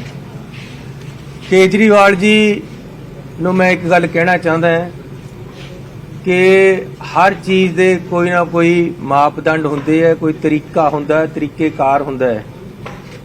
ਚੋਣ ਔਰ ਰਾਜਨੀਤੀ ਦੇ ਵਿੱਚ ਵੀ ਕੁਝ ਪਰੰਪਰਾਵਾਂ ਹੁੰਦੀਆਂ, ਕੋਈ ਸੱਭਿਅਤਾ ਹੁੰਦੀ ਹੈ, ਇੱਕ ਲਾਈਨ ਹੁੰਦੀ ਹੈ, ਉਸ ਨੂੰ ਪਾਰ ਨਹੀਂ ਕਰਨਾ ਚਾਹੀਦਾ। ਇਹਨਾਂ ਨੇ ਪਹਿਲਾਂ ਕਈ ਵਾਰ ਲਾਈਨ ਪਾਰ ਕਰੀ ਹੈ ਔਰ ਕਈ ਵਾਰ ਇਹ ਮਾਫੀ ਮੰਗ ਕੇ ਭੱਜ ਚੁੱਕੇ ਹੈ। ਗਡਕਰੀ ਸਾਹਿਬ ਨੂੰ ਇਹਨਾਂ ਨੇ ਝੂਠੇ ਇਲਜ਼ਾਮ ਲਗਾ ਕੇ ਚੋਣ ਜਿੱਤਣ ਦੀ ਕੋਸ਼ਿਸ਼ ਕੀਤੀ। ਇਹਦੀ ਆਦਤ ਹੈ ਪਹਿਲਾਂ ਅਗਲੇ ਤੇ ਬੜੇ ਬੜੇ ਇਲਜ਼ਾਮ ਲਗਾਣੇ, ਜਦ ਚੋਣ ਖਤਮ ਹੋ ਜਾਂਦੀ ਹੈ ਬਾਅਦ ਦੇ ਵਿੱਚ ਮਾਫੀ ਮੰਗ ਕੇ ਭੱਜ ਜਾਂਦਾ। ਇਹ ਪਹਿਲੀ ਵਾਰ ਨਹੀਂ ਹੈ। ਗਡਕਰੀ ਸਾਹਿਬ ਤੋਂ ਇਹਨਾਂ ਨੇ ਮਾਫੀ ਮੰਗੀ, ਔਨ ਰਿਕਾਰਡ ਹੈ। ਅਰੁਣ ਜੇਤਲੀ ਤੇ ਮਾਫੀ ਮੰਗੀ, ਔਨ ਰਿਕਾਰਡ ਹੈ। ਵਿਕਰਮ ਮਜੀਠੀਏ ਤੇ ਤੁਸੀਂ ਉਹ ਦੱਸ ਰਹੇ ਮਾਫੀ ਮੰਗੀ, ਔਨ ਰਿਕਾਰਡ ਹੈ। ਯਾਰ ਇਹ ਕਿੱਦਾਂ ਦਾ ਬੰਦਾ ਹੈ? ਕੋਈ ਅਣਖ ਪੱਲੇ ਹੈ ਕਿ ਨਹੀਂ? ਕੋਈ ਸ਼ਿਸ਼ਟਾਚਾਰ, ਕੋਈ ਸੱਭਿਆਚਾਰ ਕੋਈ ਪੱਲੇ ਹੈ ਕਿ ਨਹੀਂ? ਮੈਂ ਉਹਨਾਂ ਨੂੰ ਫੇਰ ਕਹਿਣਾ ਕਿ ਆਪਣੇ ਆਪ ਤੇ ਕਾਬੂ ਕਰੋ। ਰਾਜਨੀਤੀ ਵਿੱਚ ਵੀ ਕੋਈ ਆਪਸੀ ਜਾਂ ਇੱਕ ਸੱਭਿਆਚਾਰਕ ਗੱਲ ਹੁੰਦੀ ਹੈ, ਇੱਕ ਮਾਪਦੰਡ ਹੁੰਦੇ ਆ, ਇੱਕ ਸ਼ਿਸ਼ਟਾਚਾਰ ਹੁੰਦਾ, ਇੱਕ ਕੋਈ ਤਰੀਕੇਕਾਰ ਹੁੰਦਾ ਹੈ। ਬਿਨਾ ਮਤਲਬ ਤੇ ਕਿਸੇ ਤੇ ਇਲਜ਼ਾਮ ਲਗਾਈ ਜਾਣੇ, ਇਹ ਕਿੱਥੇ ਤੱਕ ਚੱਲੂਗਾ? ਅਰੁਣ ਜੇਟਲੀ ਜੀ ਨੇ ਇਹਨਾਂ ਨੂੰ ਨੋਟਿਸ ਦਿੱਤਾ, ਕੋਰਟ ਕੇਸ ਉਹਨਾਂ ਨੇ ਕੀਤਾ। ਇਹ ਅਰੁਣ ਜੇਟਲੀ ਤੋਂ ਵੀ ਮਾਫੀ ਮੰਗਿਆ, ਇਹ ਗਡਕਰੀ ਸਾਹਿਬ ਤੋਂ ਵੀ ਮਾਫੀ ਮੰਗਿਆ। ਉਸ ਤੋਂ ਬਾਅਦ ਮਜੀਠੀਆ ਨੇ ਇਹਨੂੰ ਨੋਟਿਸ ਦਿੱਤਾ, ਅੰਮ੍ਰਿਤਸਰ ਕੋਰਟ ਵਿੱਚ ਬੁਲਾਇਆ, ਐਫੀਡੇਵਿਟ ਹੈ ਮੇਰੇ ਕੋਲ ਜਿਹੜੇ ਇਹਨਾਂ ਨੇ ਸਾਰਿਆਂ ਨੂੰ ਦਿੱਤੇ ਹੈ। ਫਿਰ ਬਾਅਦ ਦੇ ਵਿੱਚ ਐਫੀਡੇਵਿਟ ਦੇ ਕੇ ਮਾਫੀ ਮੰਗਦਾ ਹੈ। ਮੈਂ ਨਹੀਂ ਚਾਹੁੰਦਾ ਕਿ ਇੱਕ ਮੁੱਖ ਮੰਤਰੀ ਦੇ ਅਹੁਦੇ ਤੇ ਬੰਦਾ ਜਿਹੜਾ ਕੰਮ ਕਰ ਰਿਹਾ ਉਹ ਕੱਲ ਨੂੰ ਮੇਤੇ ਆ ਕੇ ਮਾਫੀ ਮੰਗੇ, ਲੇਕਿਨ ਇਹ ਹਰ ਹੱਦਾਂ ਨੂੰ ਪਾਰ ਕਰ ਰਿਹਾ। ਪਹਿਲਾਂ ਮੈਂ ਇਹਨਾਂ ਨੂੰ ਇੰਨਾ ਕਿਹਾ ਕਿ ਜਿਹੜੇ ਬਾਹਰੋਂ ਬੰਦੇ ਆਉਂਦੇ ਕਾਲੇ ਅੰਗਰੇਜ਼ ਹੈ। ਇਹ ਕਹਿੰਦਾ ਕਿ ਇਹ ਮੈਨੂੰ ਕਾਲਾ ਕਹਿੰਦਾ, ਇਹਨੇ ਕਿਹਾ ਮੇਰੇ ਨਾਲ ਰਿਸ਼ਤਾ ਕਰਾਉਣਾ ਕਰਦਾ, ਸਾਡੀ ਧੀਆਂ ਭੈਣਾਂ ਨੂੰ ਪੈ ਗਿਆ। ਦੇਖੋ ਕਿੱਡੀ ਬੜੀ ਗੱਲ ਹੈ ਮੈਨੂੰ ਇਹ ਕਹਿਣਾ ਕਿ ਕਿਆ ਮੈਨੂੰ ਰਿਸ਼ਤਾ ਕਰਨਾ ਹੈ, ਤੂੰ ਮੈਨੂੰ ਕਾਲਾ ਅੰਗਰੇਜ਼ ਕਹਿੰਦਾ। ਕਿਸ ਤਰ੍ਹਾਂ ਮਾਫ ਕਰੀਏ, ਕਿੰਨਾ ਸੁਣੀ ਜਾਈਏ ਇਸ ਬੰਦੇ ਦੀ। ਮੈਂ ਫੇਰ ਕਹਿਣਾ ਯਾਰ ਤੂੰ ਸਤਿਕਾਰਯੋਗ ਹੈ ਨਾ, ਇਸ ਤਰ੍ਹਾਂ ਦੀਆਂ ਹਰਕਤਾਂ ਕਰ। ਹੁਣ ਕਿਆ ਹੈ, ਪੈਸੇ ਕਿਸੇ ਤੋਂ ਮਿਲੇ, ਰੇਡਾਂ ਕਿਸੇ ਦੇ ਹੋਈਆਂ, ਮੇਰੀ ਫੋਟੋ ਦੇ ਨਾਲ ਚੱਕ ਕੇ ਪੈਸਿਆਂ ਦੀ ਫੋਟੋ ਪਾ ਕੇ ਮੈਨੂੰ ਬੇਈਮਾਨ ਦੱਸ ਰਿਹਾ। ਇਹਦਾ ਭਤੀਜਾ 130 ਕਰੋੜ ਚ ਫੜ ਹੋਇਆ ਸੀ, ਇਹਨੇ ਆਪਣੇ ਨਾਲ ਉਹਦੀ ਫੋਟੋ ਪਾ ਕੇ ਆਪਣੇ ਆਪ ਨੂੰ ਬੇਈਮਾਨ ਦੱਸਿਆ। ਮੈਂ ਦੀ ਗਲਤੀ ਹੋ ਸਕਦੀ ਕਿ ਮੈਂ ਆਪਣੇ ਰਿਸ਼ਤੇਦਾਰਾਂ ਤੇ ਨਜ਼ਰ ਨਹੀਂ ਰੱਖ ਸਕਿਆ, ਲੇਕਿਨ ਮੇਰੇ ਨਾਲ ਕੀ ਹੈ, ਮੇਰੇ ਨਾਲ ਕਿਉਂ ਜੋੜ ਰਿਹਾ ਬਿਨਾ ਮਤਲਬ ਤੇ ਹਰ ਜਗ੍ਹਾ ਔਰ ਸੋਸ਼ਲ ਮੀਡੀਆ ਤੇ ਪੈਸਿਆਂ ਦੀ ਫੋਟੋ ਦੇ ਨਾਲ ਮੇਰੀ ਫੋਟੋ ਕਿਉਂ ਬਈ? ਮੇਰੇ ਘਰ ਕਿਹੜਾ ਪੈਸਾ ਆਇਆ, ਮੇਰਾ ਕੀ ਕਸੂਰ ਹੈ ਇਹਦੇ ਵਿੱਚ? ਮੈਨੂੰ ਕਾਹਦੇ ਵਾਸਤੇ ਘੜੀਸ ਰਿਹਾ ਹੈ? ਪੈਸੇ ਕਿਸੇ ਨੇ ਫੜੇ, ਕਿਸੇ ਦੇ ਫੜੇ, 10 ਜਗ੍ਹਾ ਪੰਜਾਬ ਦੇ ਵਿੱਚ ਰੇਡ ਹੋਈ, ਮੈਨੂੰ ਕਾਹਦੇ ਵਾਸਤੇ ਲਿੰਕ ਕਰ ਰਿਹਾ? ਜੇ ਮੇਰੇ ਤੋਂ ਪੈਸੇ ਫੜੇ ਹੁੰਦੇ ਤਾਂ ਈਡੀ ਮੈਨੂੰ ਚੱਕਦੀ, ਮੇਰੇ ਘਰ ਰੇਡ ਕਰਦੀ, ਮੈਨੂੰ ਗੱਲਾਂ ਕਰਦੀ, ਮੇਰੇ ਨਾਲ ਹੁੰਦੀ, ਮੇਰੇ ਪਰ ਹੁੰਦੀ ਗੱਲ। ਇਹਦੇ ਭਤੀਜੇ ਤੇ ਹੋਇਆ, ਇਹਦੇ ਕਹਿੰਦਾ ਜੀ ਮੇਰੇ ਤਾਂ 11 ਮਫਲਰ ਬਣੇ, ਤੇਰੇ ਭਤੀਜੇ ਦੇ 130 ਕਰੋੜ ਦਾ ਜਾਂ ਕਿੰਨੇ ਕਰੋੜ ਦਾ, ਕਿੰਨਾ ਪੈਸਾ ਮਿਲਿਆ, ਉਹਦਾ ਹਿਸਾਬ ਫਿਰ ਮੈਂ ਮੰਗਾਂਗਾ। ਇਹ ਕੀ ਮਤਲਬ? ਲੇਕਿਨ ਮੈਂ ਆਪਣੀ ਪਾਰਟੀ ਨੂੰ ਬੇਨਤੀ ਕੀਤੀ ਹੈ ਕਿ ਮੈਨੂੰ ਪਰਮਿਸ਼ਨ ਦਿਓ, ਮੈਂ ਇਹਦੇ ਤੇ ਮਾਨਹਾਨੀ ਦਾ ਦਾਅਵਾ ਕਰਨਾ, ਮੈਨੂੰ ਮਜਬੂਰਨ ਕਰਨਾ ਪੈ ਰਿਹਾ। ਮੈਂ ਪਹਿਲਾਂ ਨਹੀਂ ਮਾਨਹਾਨੀ ਦਾ ਕਰਿਆ, ਇਹਨੇ ਮੇਰੀ ਧੀਆਂ ਭੈਣਾਂ ਵਾਸਤੇ ਵੀ ਕਹਿ ਲਿਆ, ਮੈਂ ਜਦ ਨਹੀਂ ਬੋਲਿਆ। ਹੁਣ ਇਹ ਮੈਨੂੰ ਬੇਈਮਾਨ ਦੱਸ ਰਿਹਾ, ਸਿੱਧਾ ਲਿਖਿਆ ਇਹਨੇ ਆਪਣੀ ਫੇਸਬੁੱਕ ਤੇ ਕਿ ਜੀ ਇਹ ਬੇਈਮਾਨ ਬੰਦਾ ਹੈ, ਇਹ ਆਮ ਆਦਮੀ ਨਹੀਂ, ਇਹ ਬੇਈਮਾਨ ਹੈ। ਕਿੰਨਾ ਕੁ ਚੱਲੇਗਾ, ਕਿਸ ਤਰੀਕੇ ਨਾਲ ਕਰਨਗੇ? ਇਸ ਲਈ ਆਪਣੇ ਫਰਾਡ, ਮੇਰੀ ਗੱਲ ਸੁਣੋ, ਮੈਂ ਜਦ ਤੱਕ ਮੁੱਖ ਮੰਤਰੀ ਦਾ ਕੋਡ ਨਹੀਂ ਸੀ ਲੱਗਿਆ, ਮੇਰੇ ਸਾਰੇ ਪੰਜਾਬ ਦੇ ਵਿੱਚ ਹੋਰਡਿੰਗ ਲੱਗੇ ਹੋਏ ਸੀ, ਉਹ ਪੰਜਾਬ ਸਰਕਾਰ ਲਗਾਉਂਦੀ ਸੀ ਆਪਣੇ ਮੁੱਖ ਮੰਤਰੀ ਦੇ। ਜਿਸ ਦਿਨ ਅਚਾਰਸੰਹਿਤਾ ਲੱਗੀ ਮੇਰੇ ਸਾਰੇ ਉੱਤਰ ਗਏ। ਹੁਣ ਆਪਣੇ ਪੈਸਿਆਂ ਪਰ ਲੱਗਦੇ ਐ। ਜੇ ਮੇਰੇ ਪਾਸ ਇੰਨਾ ਹੀ ਪੈਸਾ ਹੋਵੇ ਤਾਂ ਮੇਰੇ ਸਾਰੇ ਪੰਜਾਬ ਦੇ ਵਿੱਚ ਹੋਰਡਿੰਗ ਲੱਗੇ ਹੋਏ ਹੋਣੇ ਸੀ। ਕਿਤੇ ਇੱਕ ਜਗ੍ਹਾ ਵੀ ਪੰਜਾਬ ਦੇ ਵਿੱਚ ਹੁਣ ਮੇਰਾ ਹੋਰਡਿੰਗ ਲੱਗਿਆ ਵਾ ਦਿਖਾਓ ਜਿਹੜਾ ਮੈਂ ਪਿਛਲੇ 15 ਦਿਨਾਂ ਚ ਲਗਾਇਆ ਹੋਵੇ। ਇਹ ਤਾਂ ਗੱਲ ਅੱਜ ਹੋਈ ਹੈ। ਜੇ ਮੇਰੇ ਪਾਸ ਇੰਨੇ ਪੈਸੇ ਹੁੰਦੇ ਜਾਂ ਹੋਣ ਤਾਂ ਮੈਂ ਸਾਰਾ ਪੰਜਾਬ ਆਪਣੇ ਹੋਰਡਿੰਗਾਂ ਨਾਲ ਭਰ ਦੇਣਾ, ਤਾਂ ਆਪਣੀ ਮਸ਼ਹੂਰੀ ਕਰਨੀ ਸੀ। ਤੁਸੀਂ ਸਾਰੇ ਟੀਵੀ ਵਾਲੇ ਖੜੇ ਹੋ, ਮੈਨੂੰ ਕਿਸੇ ਇੱਕ ਆਪਣੇ ਚੈਨਲ ਤੇ ਦੱਸੋ ਮੇਰੀ ਅੱਜ ਦੀ ਤਰੀਕ ਚ ਐਡ ਚੱਲ ਰਹੀ ਹੈ ਜਿਹੜੀ ਮੈਂ ਪੈਸੇ ਦੇ ਕੇ ਲਵਾਈ ਹੋਵੇ। ਯਾਰ 15 ਦਿਨਾਂ ਚ ਮੈਂ 5 ਰੁਪਏ ਦੀ ਤੁਹਾਡੇ ਨੂੰ ਐਡ ਨਹੀਂ ਲਵਾ ਸਕਿਆ। ਤੁਹਾਡੇ ਕੋਲ ਮੇਰੇ ਕੋਲ ਪੈਸੇ ਹੀ ਨਹੀਂ ਹੈ, ਕਿੱਥੇ ਤੇ ਲਵਾਵਾਂ? ਮੇਰੇ ਹਲਕੇ 'ਚ ਜਾਓ, ਕਿਤੇ ਮੇਰਾ ਹੋਰਡਿੰਗ ਲੱਗਿਆ ਵਾ ਦੇਖੋ, ਮੈਂ ਉਹਦੇ ਤੇ ਇਲੈਕਸ਼ਨ ਲੜਨੀ ਹੈ। ਇੱਕ ਵੀ ਹੋਰਡਿੰਗ ਮੇਰਾ ਲੱਗਿਆ ਹੋਵੇ ਸਾਰੇ ਹਲਕੇ 'ਚ ਜਿਹੜਾ ਮੈਂ ਹੁਣ ਚੋਣ ਲੜ ਰਿਹਾ, ਤੁਸੀਂ ਮੈਨੂੰ ਵੋਟਾਂ ਪਾਓ, ਕਿਉਂਕਿ ਮੇਰੇ ਪਾਸ ਇੰਨੇ ਪੈਸੇ ਹੀ ਨਹੀਂ ਹੈ। ਜੇ ਲਾਉਣਗੇ ਤਾਂ ਲੋਕ ਲਾਉਣਗੇ। ਮੈਂ ਇਹ ਪੁੱਛਣਾ ਚਾਹੁੰਦਾ ਕੇਜਰੀਵਾਲ ਨੂੰ ਵੀ 200 ਕਰੋੜ ਰੁਪਏ ਦੇ ਸਾਰੇ ਪੰਜਾਬ ਦੇ ਵਿੱਚ ਹੋਰਡਿੰਗ ਲੱਗੇ ਵੇ ਤੇਰੇ, ਕਿੱਥੇ ਤੇ ਆਇਆ? ਸਾਰੀਆਂ ਟੀਵੀ ਚੈਨਲਾਂ ਤੇ ਤੇਰੀ ਅੱਜ ਐਡ ਚੱਲ ਰਹੀ ਹੈ। ਸਰਕਾਰ ਚਲਾ ਨਹੀਂ ਸਕਦੀ ਕਿਉਂਕਿ ਇਲੈਕਸ਼ਨ ਕੋਡ ਲੱਗਿਆ ਵਾ, ਤੇਰੀ ਸਰਕਾਰ ਪੈਸਾ ਨਹੀਂ ਦੇ ਸਕਦੀ ਦਿੱਲੀ ਦੀ। ਇਹ ਪੈਸਾ ਕਿੱਥੇ ਤੇ ਆ ਰਿਹਾ? ਕਿੰਨਾ ਪੈਸਾ ਤੇਰੇ ਕੋਲ? ਕਿੱਥੇ ਤੇ ਆ ਰਹੇ ਤੇਰੇ ਪੈਸੇ? ਕਿੱਥੇ ਦੇ ਤੇਰੇ ਹੋਰਡਿੰਗ ਲੱਗ ਰਹੇ? ਕਿੱਥੇ ਦੇ ਪ੍ਰਚਾਰ ਚੱਲ ਰਿਹਾ? ਸਾਡੇ ਪੰਜਾਬ ਦੇ ਜਿਹੜਿਆਂ ਨੂੰ ਤੈਂ ਉਹ ਦਿੱਤੀ ਹੈ ਟਿਕਟ ਦਿੱਤੀ, ਉਹ ਤਾਂ ਖਰਚਾ ਨਹੀਂ ਕਰ ਰਿਹਾ ਜੀ। ਸ਼ਾਇਦ ਉਹਨਾਂ ਪਾਸ ਇੰਨਾ ਹੋਵੇ ਵੀ ਨਾ ਤੇਰੇ ਜਿੰਨਾ, ਲੇਕਿਨ ਤੁਸੀਂ ਕਿੱਥੇ ਤੇ ਲਿਆ ਰਹੇ ਹੋ? ਇਸ ਗੱਲ ਦਾ ਕੋਈ ਜਵਾਬ ਹੈ? 200 ਕਰੋੜ ਰੁਪਏ ਦੇ ਹੋਰਡਿੰਗ ਲੱਗੇ ਹੋਏ ਪੰਜਾਬ ਦੇ ਵਿੱਚ, ਤੁਸੀਂ ਦੇਖੋ ਸਾਰੇ ਟੀਵੀ ਚੈਨਲਾਂ ਤੇ ਐਡ ਚੱਲ ਰਹੀ ਹੈ ਇਸ ਵਾਰ ਕੇਜਰੀਵਾਲ ਕੇ ਕਿਆ ਕਿਆ ਗੱਲਾਂ ਲਿਖ ਕੇ ਪਾ ਰਿਹਾ ਜਾਂ ਸਟੋਰੀਆਂ ਪਾ ਰਿਹਾ, ਇਹ ਕਿੱਥੇ ਤੇ ਆ ਰਿਹਾ ਪੈਸਾ? ਗੋਆ ਦੇ ਵਿੱਚ ਇਹਦੇ ਸਭ ਜਗ੍ਹਾ ਉਹ ਲੱਗੇ ਹੋਏ ਆ ਬੈਨਰ। ਐਤਕੀ ਵਾਰ ਕੇਜਰੀਵਾਲ ਕਿੱਥੇ ਤੇ ਆ ਰਹੇ? ਉੱਤਰਾਖੰਡ 'ਚ ਲੱਗੇ ਹੋਏ, ਕਿੱਥੇ ਤੇ ਆ ਰਹੇ ਪੈਸੇ? ਮੈਂ ਤਾਂ ਆਪਣੇ ਘਰ ਦੇ ਮੂਹਰੇ ਨਹੀਂ ਲਾ ਸਕਿਆ। ਇਹ ਕੋਈ ਨਵੀਂ ਗੱਲ ਨਹੀਂ, ਅੱਜ ਦਿਖਾਉਣ ਵਾਸਤੇ ਨਹੀਂ ਹੈ। ਇਹ ਮੇਰਾ ਦਫ਼ਤਰ ਹੈ, ਅਜੇ ਤੱਕ ਹੋਰਡਿੰਗ ਨਹੀਂ ਲੱਗਿਆ ਬਾਹਰ। ਲੇਕਿਨ ਇਹ ਲੋਕ ਮੈਨੂੰ ਇਹ ਬਦਨਾਮ ਕਰ ਰਹੇ ਯਾਰ, ਜਿਹਦੇ ਪਾ ਆਪਣੇ ਇਲੈਕਸ਼ਨ ਲੜਨ ਵਾਸਤੇ ਪੈਸੇ ਨਹੀਂ ਹੈ। ਪੰਜਾਬ ਦਾ ਮੈਂ ਇਲੈਕਸ਼ਨ ਕਿੱਥੇ ਤੇ ਲੜਨਾ ਹੈ? ਮੈਨੂੰ ਕੋਈ ਕੈਂਡੀਡੇਟ ਡਿਕਲੇਅਰ ਕਰਤਾ ਪਾਰਟੀ ਨੇ। ਲੇਕਿਨ ਮੈਂ ਇੱਕ ਬੇਨਤੀ ਕਰਨਾ ਚਾਹੁੰਦਾ ਕਿ ਕੇਜਰੀਵਾਲ ਜੀ ਫੇਅਰ ਇਲੈਕਸ਼ਨ ਲੜੋ, ਝੂਠ ਪਰ ਇਲੈਕਸ਼ਨ ਨਾ ਖੜਾਓ। ਤੁਸੀਂ ਕਹਿੰਦਾ ਜੀ 21,59,000 ਸਾਡੇ ਕੋਲ ਕਾਲਾਂ ਰੋ ਆ ਗਈਆਂ। ਮੈਨੂੰ ਦਿਖਾ ਦਿਓ ਜਰਾ ਹਿਸਾਬ ਕਿਤਾਬ ਕਿੱਥੇ। ਅੱਜ ਗਾਂਧੀ ਜੀ ਦਾ ਇੱਕ ਟਵੀਟ ਆਇਆ ਕਿ 7,000 ਆਈਆਂ, ਉਹਨੇ ਕੋਈ ਆਰਟੀਆਈ ਰਾਹੀਂ ਕਢਾ ਲਿਆ। ਫਿਰ ਕਿੱਦਾਂ ਝੂਠ ਬੋਲ ਕੇ ਲੋਕਾਂ ਨੂੰ ਬੇਵਕੂਫ ਬਣਾਓਗੇ? ਤੁਸੀਂ ਕਹਿੰਦੇ ਹੋ ਕੋਈ ਬੰਦਾ ਸ਼ਰਾਬ ਛੱਡ ਕੇ ਭਗਤ ਸਿੰਘ ਬਣ ਜਾਏਗਾ, ਦੱਸੋ ਕਿਸ ਤਰ੍ਹਾਂ ਬਣ ਜਾਏਗਾ? ਕਹਿੰਦੇ ਜੀ ਪੰਜਾਬ ਵਾਸਤੇ ਕੁਰਬਾਨੀ ਕਰਤੀ, ਇੱਕ ਬੰਦਾ ਸ਼ਰਾਬ ਛੱਡ ਰਿਹਾ। ਕਿੱਥੇ ਛੱਡਤੀ ਫਿਰ ਉਹਨੇ ਸ਼ਰਾਬ? ਮਾਂ ਦੀ ਸਹੁੰ ਖਾ ਕੇ ਤਾਂ ਤੁਸੀਂ ਸ਼ਰਾਬ ਨਹੀਂ ਛੱਡਦੇ। ਆਮ ਬੰਦਿਆਂ 'ਚ ਤੁਸੀਂ ਕਿਸ ਤਰ੍ਹਾਂ ਜੀਓਗੇ? ਕਿਸ ਤਰ੍ਹਾਂ ਪੰਜਾਬ ਚਲਾਓਗੇ? ਕਿਆ ਸਟੇਜ ਚਲਾਉਣਾ ਔਰ ਸਰਕਾਰ ਚਲਾਉਣੀ ਬਰਾਬਰ ਹੋ ਗਏ? ਮੈਂ ਫੇਰ ਬੇਨਤੀ ਕਰਨਾ ਚਾਹੁੰਦਾ ਕਿ ਯਾਰੋ ਮੇਰੇ ਘਰ ਤਾਂ ਕੁਝ ਨਹੀਂ ਹੈ, ਨਾ ਮੇਰੇ ਘਰ ਤੇ ਕੁਝ ਮਿਲਿਆ, ਨਾ ਮੇਰੇ ਘਰ ਕੋਈ ਗੱਲ ਹੋਈ ਹੈ। ਮੈਨੂੰ ਮੇਰੇ ਜੇ ਹੁਣ ਕਿਸੇ ਦਾ ਮੁੰਡਾ ਨਸ਼ਾ ਕਰਨ ਲੱਗ ਜਾਵੇ ਤਾਂ ਬਾਪ ਨੂੰ ਸਜ਼ਾ ਦੇ ਦੇਣੀ। ਇੱਕ ਮਿੰਟ ਸਰ, ਮੈਨੂੰ ਪੂਰੀ ਗੱਲ ਕਰ ਲੈਣ।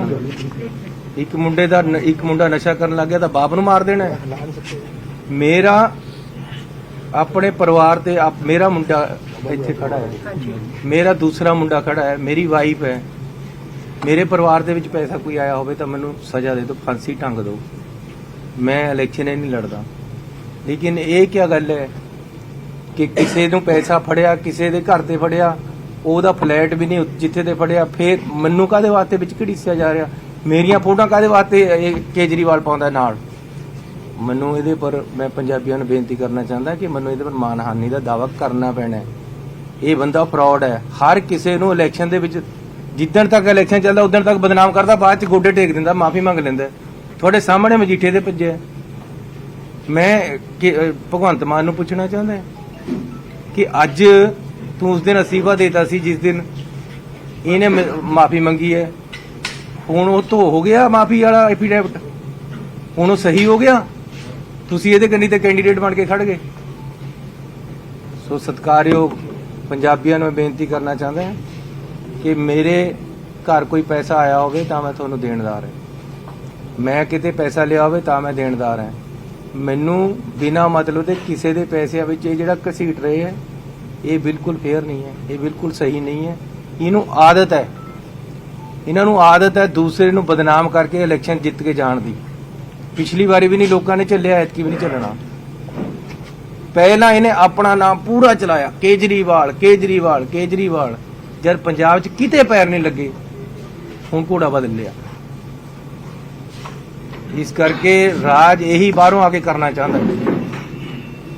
ਧੀਆਂ ਭੈਣਾਂ ਤੱਕ ਚਲੇ ਗਿਆ ਹੈ, ਬਦਨਾਮ ਕਰਨ ਤੱਕ ਚਲੇ ਗਿਆ ਹੈ। ਇਹ ਬਰਦਾਸ਼ਤ ਨਹੀਂ ਹੋ ਰਿਹਾ ਵੀਰੋ, ਤੁਸੀਂ ਸੰਭੋ ਇਸ ਗੱਲ। डेफमेशन कब तक कर देंगे? कब करेंगे डेफमेशन? मैं अपनी पार्टी तो मंजूरी मंगी है, सिर्फ केजरीवाल पे करेंगे क्योंकि बाकी पार्टियों ने में सुखबीर बादल, बीजेपी देखो सबने आप पर आरोप किसी ने लगाए, इस तो तरह सब पे मेरी करेंगे? फोटो लाके ट्वीट नहीं पाया, इसने पाया है।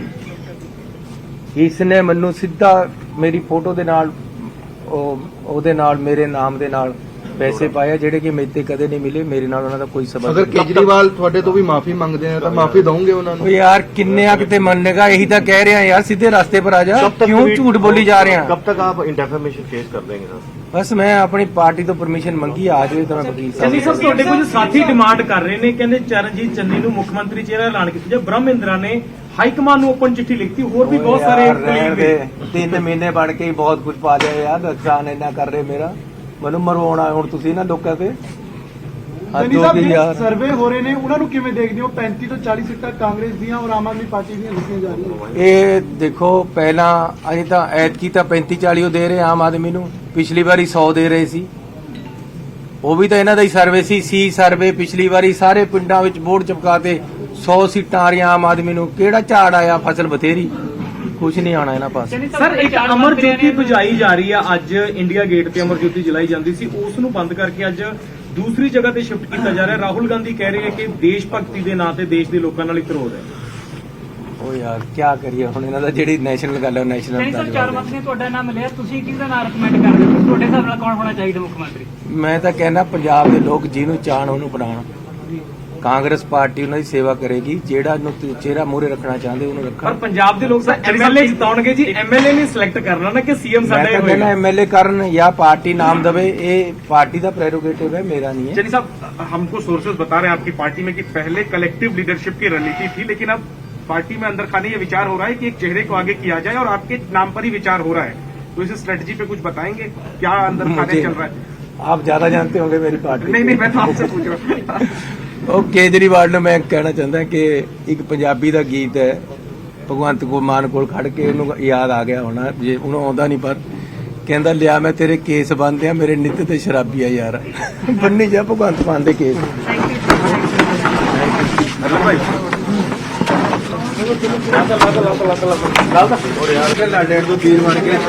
ਆ ਛੱਡੋ ਯਾਰ ਸਾਰਾ ਕੁਝ।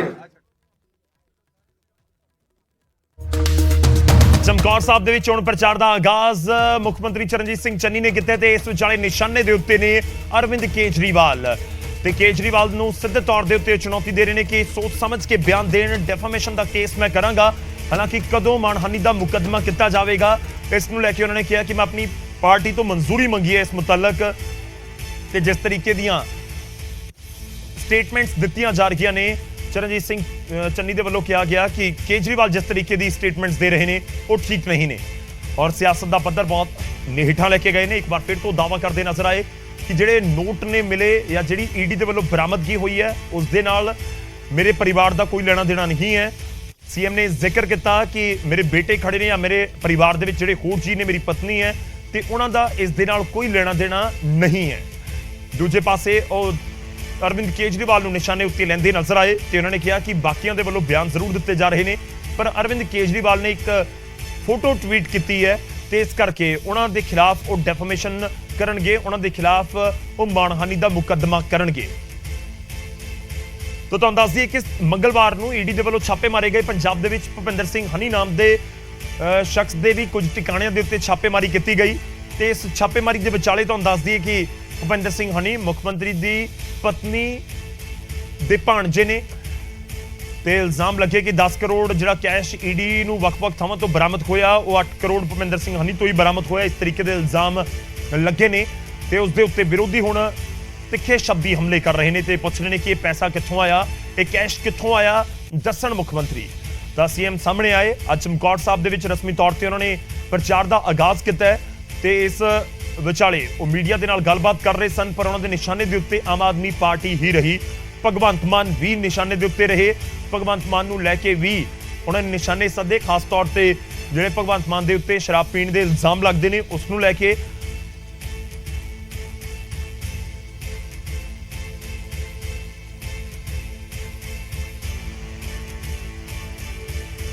ਤਾਂ ਪੰਜਾਬ ਦੇ ਵਿੱਚ ਈਡੀ ਦੇ ਮੁੱਦੇ ਉੱਤੇ ਇਸ ਸਮੇਂ ਜ਼ਬਰਦਸਤ ਸਿਆਸਤ ਹੋ ਰਹੀ ਹੈ ਤੇ ਨਿਸ਼ਾਨੇ ਦੇ ਉੱਤੇ ਇੱਕ ਦੂਜੇ ਸਿਆਸਤਦਾਨ ਨੇ। ਛੋਟੇ ਜਿਹੇ ਬ੍ਰੇਕ ਲਈ ਰੁਕਦੇ ਹਾਂ, ਵਾਪਸ ਆਵਾਂਗੇ ਕੁਝ ਹੋਰ ਖਬਰਾਂ।